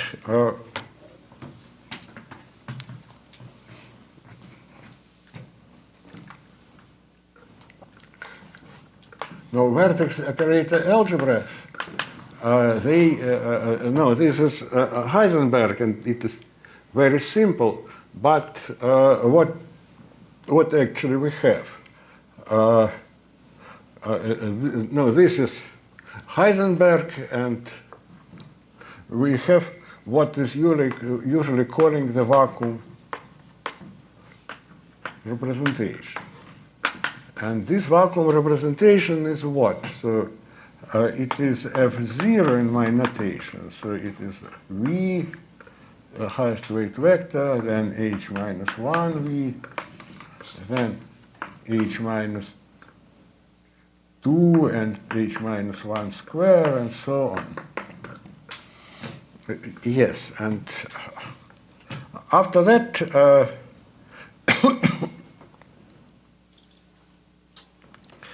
it is a language that I want to take any vector from here and correspond to this vector, the operator.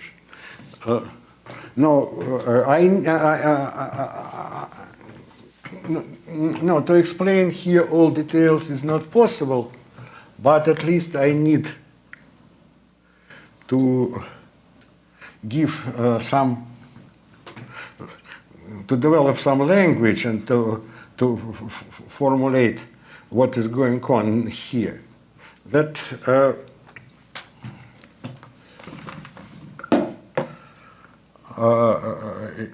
at least for any vertex operator algebra, and from this vertex operator algebra surely as a particular case, it is a vector operator correspondence.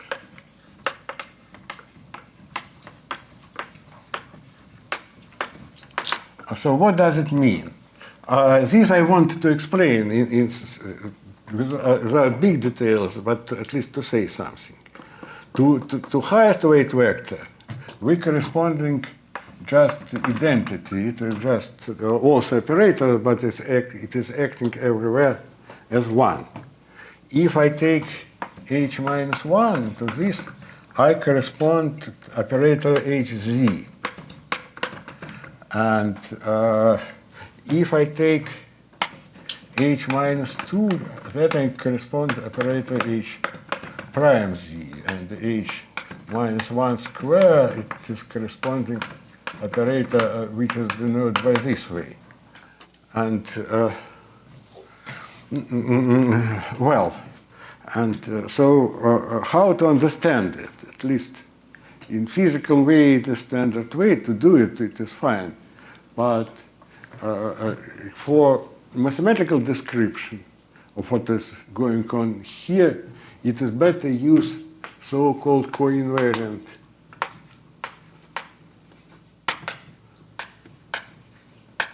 language. And this co-invariant language is following. Well, so we have Heisenberg algebra, which is just like this. And because it is vertex operator algebra, it can determine something in algebraic curve, but we do not need serious algebraic curve now, we need only CP1. And how it is going on here, it is following. Let us draw this CP1. It can be arbitrary Riemann surface, yes. And then on CP1, we have functions. And I mean that we have field of rational functions here.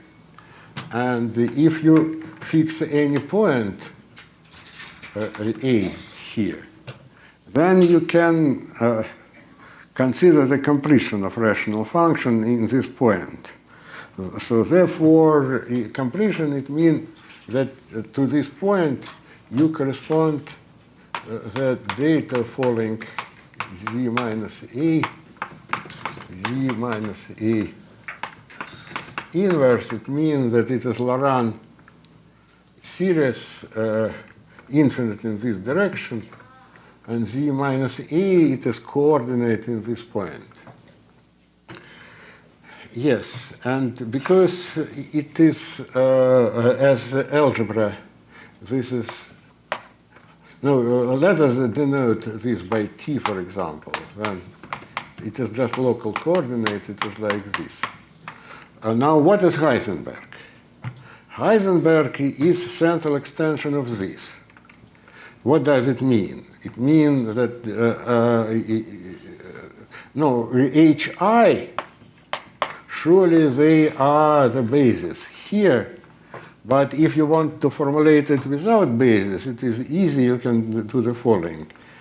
In Heisenberg, you take F element from here, and G also element from here.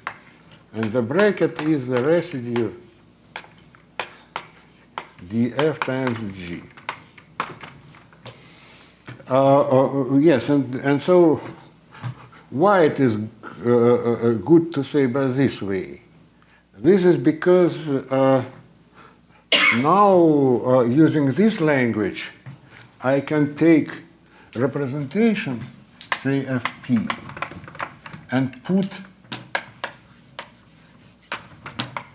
it on in the point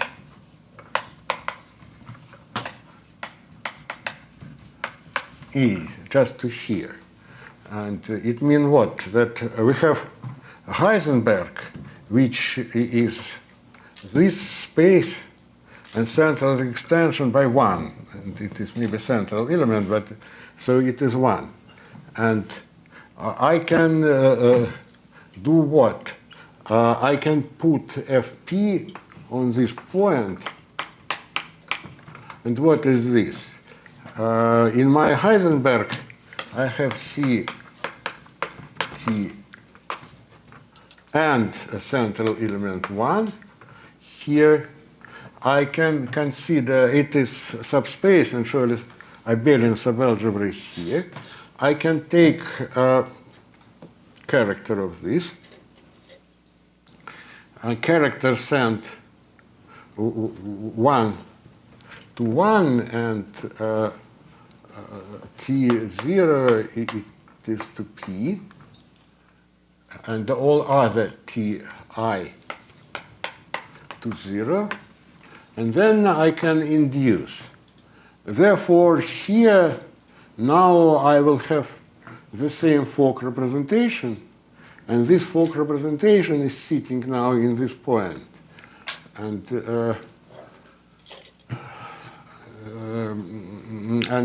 well, now the vectors in this representation is what? I can apply element T inverse, it gives me element here, T minus 2, it gives me element here, and so on. If I do it, I can do the following, that I can take such kind of, I can take 0, I can take infinity, and I can take some A. Yes. And what I can do? I can consider first Fp in a point 0. And I can consider F minus P in a point infinity. And I can consider tensor product of such things. And now let us see. Here is acting Heisenberg here. T is local parameter here. And here is acting Heisenberg here.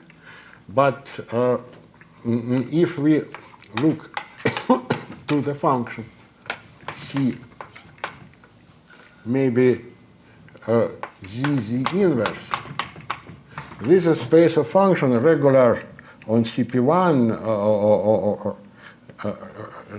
only poles in infinity and in 0.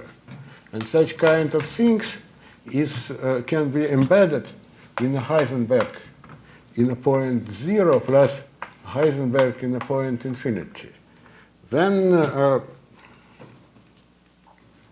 and it is easy to see that it is acting on this tensor product because it is acting here and here.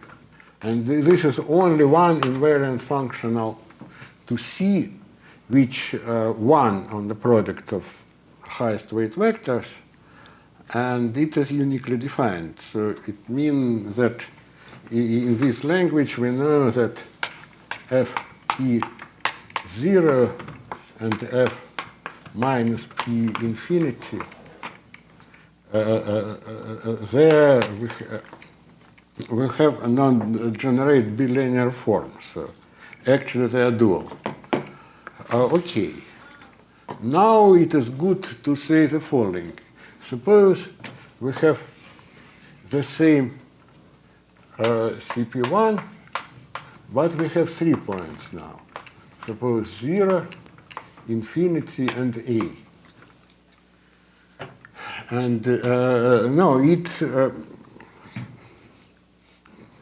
does not matter how many points we choose. 3, for example, and let us take this choice.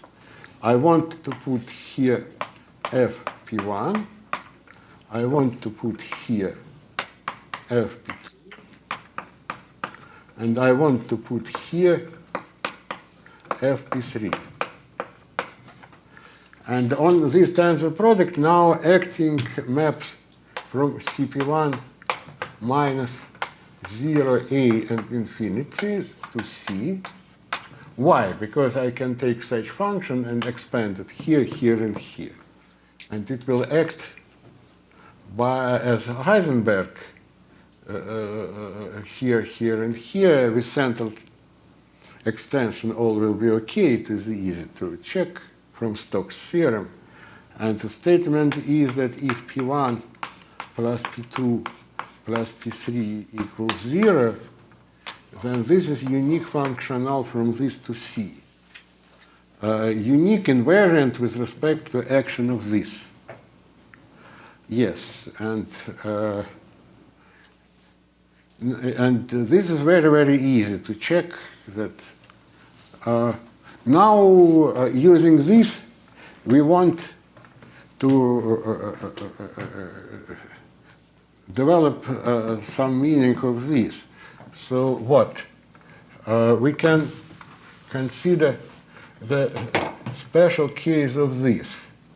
It means that we have fp in 0 times f0 in the point A times f minus p in infinity.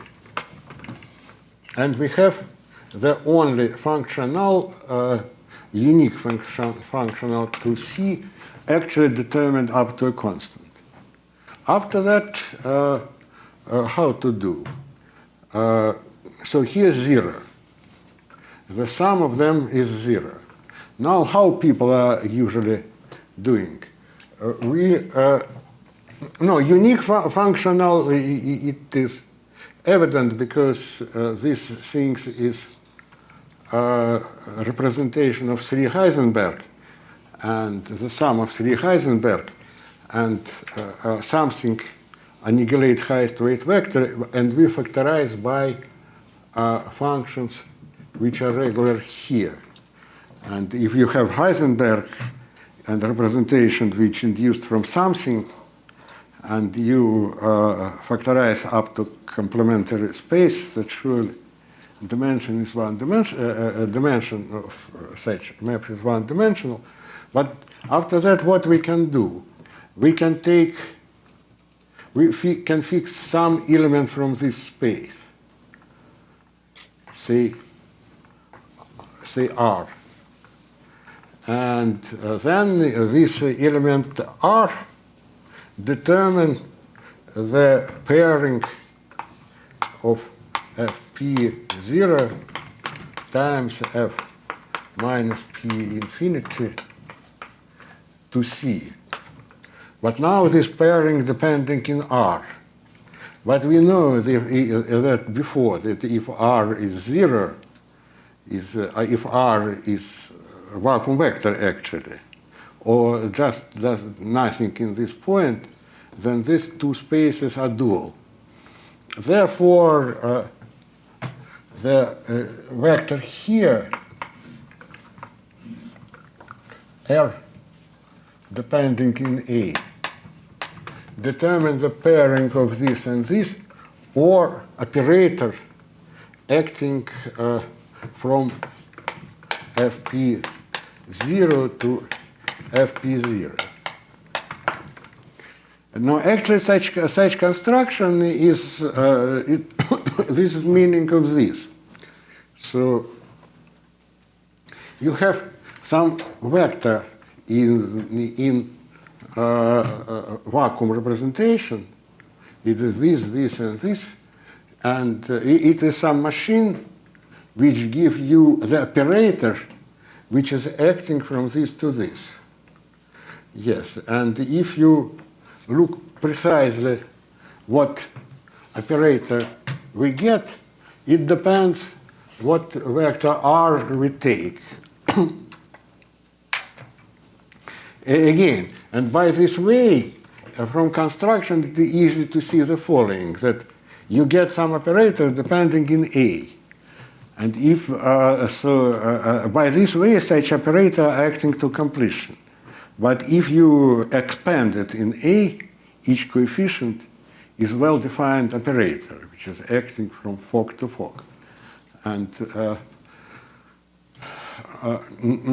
no, and it is always good in any calculation, in understanding of situation, use two languages. That, for example, Z from this point of view is A. That H minus 1 is first vector here. And it, by this construction, it gives some operator depending in A. And this is nothing as HI, A minus I, maybe with shift, but this I cannot be sure. And for example, if you're taking this vector, then corresponding operator is just H alpha, H beta, like this, alpha plus beta equal I, and it is, this formula, I think, almost correct. So this is coefficient, so it means you take in this point the vector living on the second level, it is this. And such procedure give me some operator.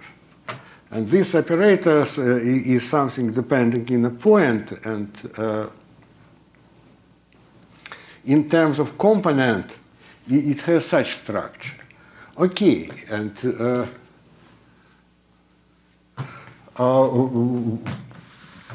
what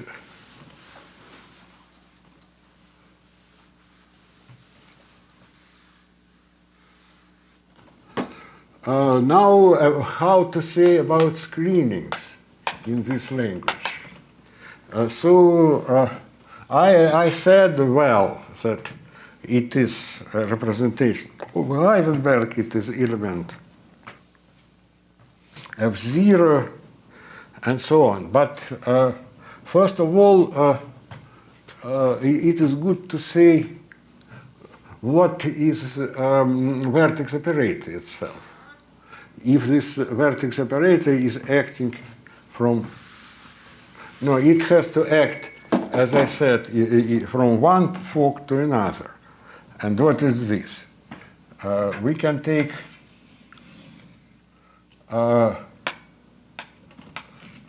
fork space here, FP1. We can take fork space here, which is FP2. And we can take, say, fork space here, suppose it will be beta. Yes. And as I explained, we have a map from F_P1 and P1 0 times F beta in the point A here times F_P2 in the point infinity, and we have such kind of functional. Now, first of all, if we want this, we need P1 plus beta plus P2 equals 0. No, this is because I take co-invariance, and the element H0 is global things, and it has to act, and therefore, because of this, we need such condition, otherwise, no co-invariance. Yes, and if you determine the vertex operator on this language, what you are doing? You considering vacuum vector from here. It is F_P1 0 times, no, I just restrict this function now to one-dimensional subspace here. It is V beta sitting in A. And here we have F, and it is minus P1 minus beta, and this is in infinity. And after that, because it is functional, but what I can do, using the trick which was used before, this space is dual to the space which is sitting in 0, where this number are changing to opposites. Therefore, this co-invariance, this is the same as fp1, 0. This will be a 2f p1 plus beta, but in 0 now. And this is just a vertex operator, what I'm talking, that if you take this and expand this in A, it will be honest operators acting from this to this, not in completion, and they will be up to maybe shifting by I, what in my language. So I have this. Then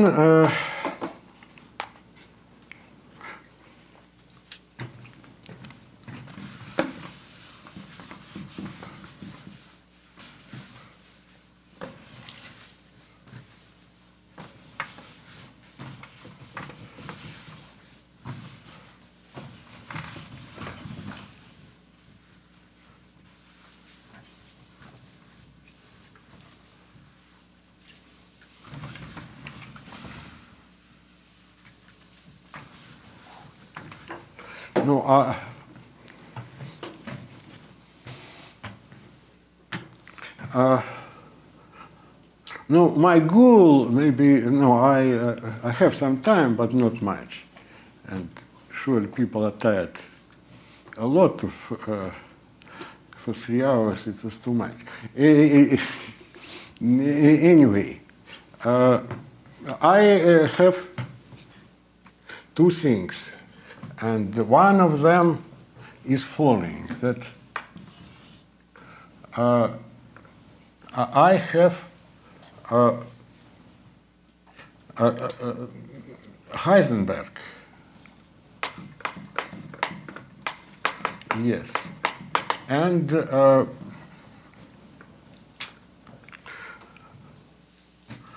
I have screening operators.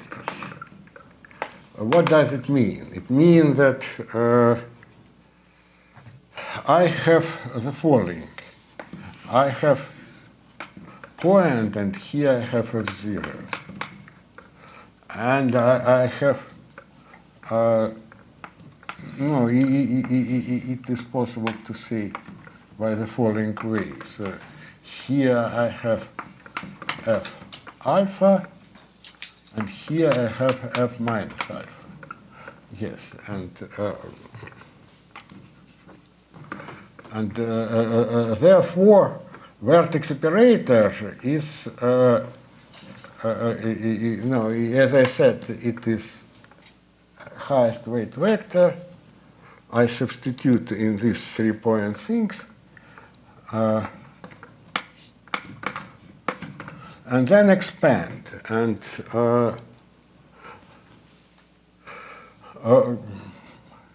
by the way, you can ask me that in this Heisenberg language, no, in this semi-simple algebra language, what I had this by model M. Yes, and now you can ask me the same story, who is M now, and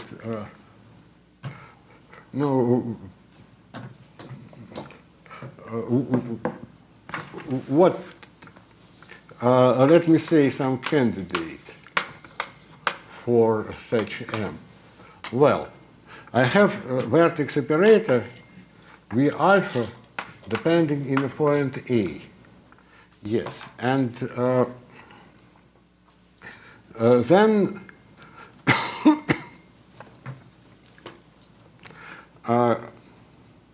in principle I have more.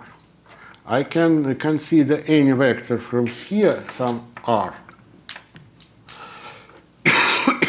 here, r, and it also gives me an operator.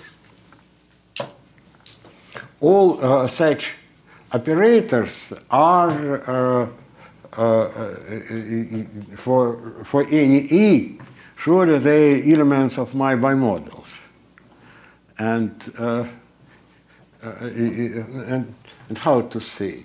No, space of operators no, we have R, we have E, and we can expand it.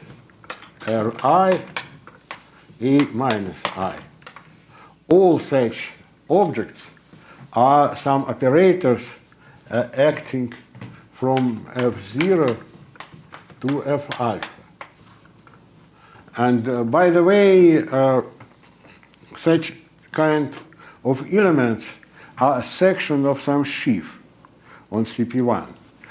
For example, R, if R is vector, then highest weight vector, then I said that the corresponding elements are just Fi. Fi, we can understand Fi as Laurent polynomials like this. And if you take some other element, for example, h minus 1 square, in a point, then you get something, and this something also gives us a sheaf of such kind. Now, therefore, all elements here give me some collection of operators acting from this to this, and in some sense, they play a role of bimodal. And you can ask me, bimodal with respect to what? But maybe I do not answer now. But it is more or less clear, because you have some elements Ri, Ra, and you can consider operator expansion with Heisenberg. And so it means that by this way we have something like action. It is not bimodal, but it has some similar structure. Anyway, you have some candidate for this bimodal, and you have element F0 here. And we want to find something which commutes with him. Yes, but the question is where we want to find this. We have our local operators, which I explained more or less, and no, local here, that such elements like hz, h square z, two dots, and so on, yes, there are such operator which we construct by this way, and they are calling local. I want to say that name local for this operator and name local to axis, which I use in my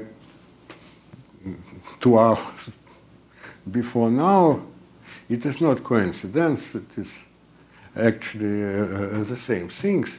Well,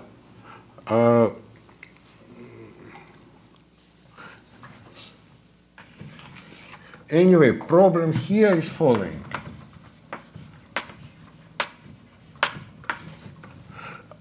I want to find out all vectors here are such that the corresponding operator RR commute with this F0.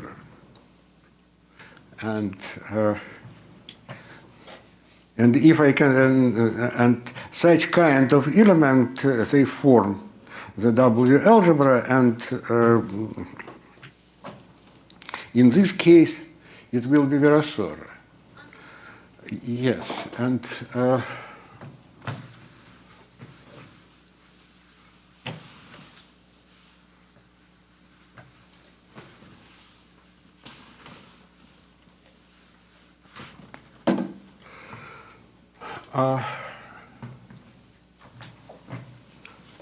no, I have 2 lectures, but nevertheless I have to skip details, and I want to say the following: that we will play, and or it is good to keep in mind the following: that in our latest version,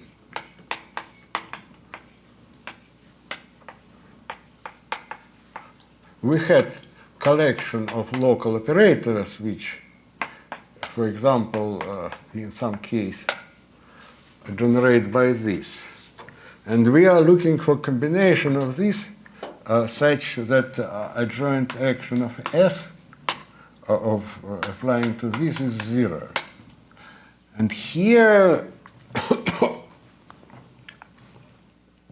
analog of local operators here, just such kind of expression.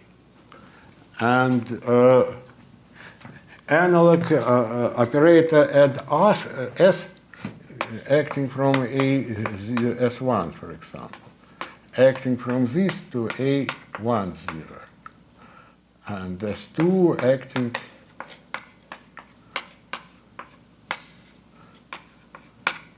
yes, and for example, if we have no here it is not here was problem was the following: we have 2 screenings, and we want to find out the kernel of both of them. Here it will be the same story, but local expression in access will be here expression of such kind.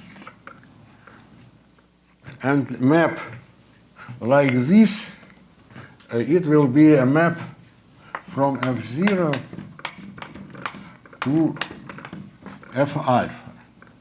Just something like this. It is not very precise, but it is something like this. And this is the analog of adjoint action, and there we have to find the kernel, and here we have to find the kernel. Yes, this is no,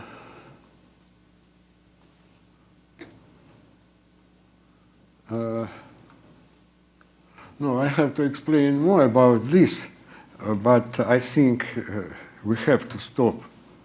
Otherwise, you will not survive, and it is too much anyway.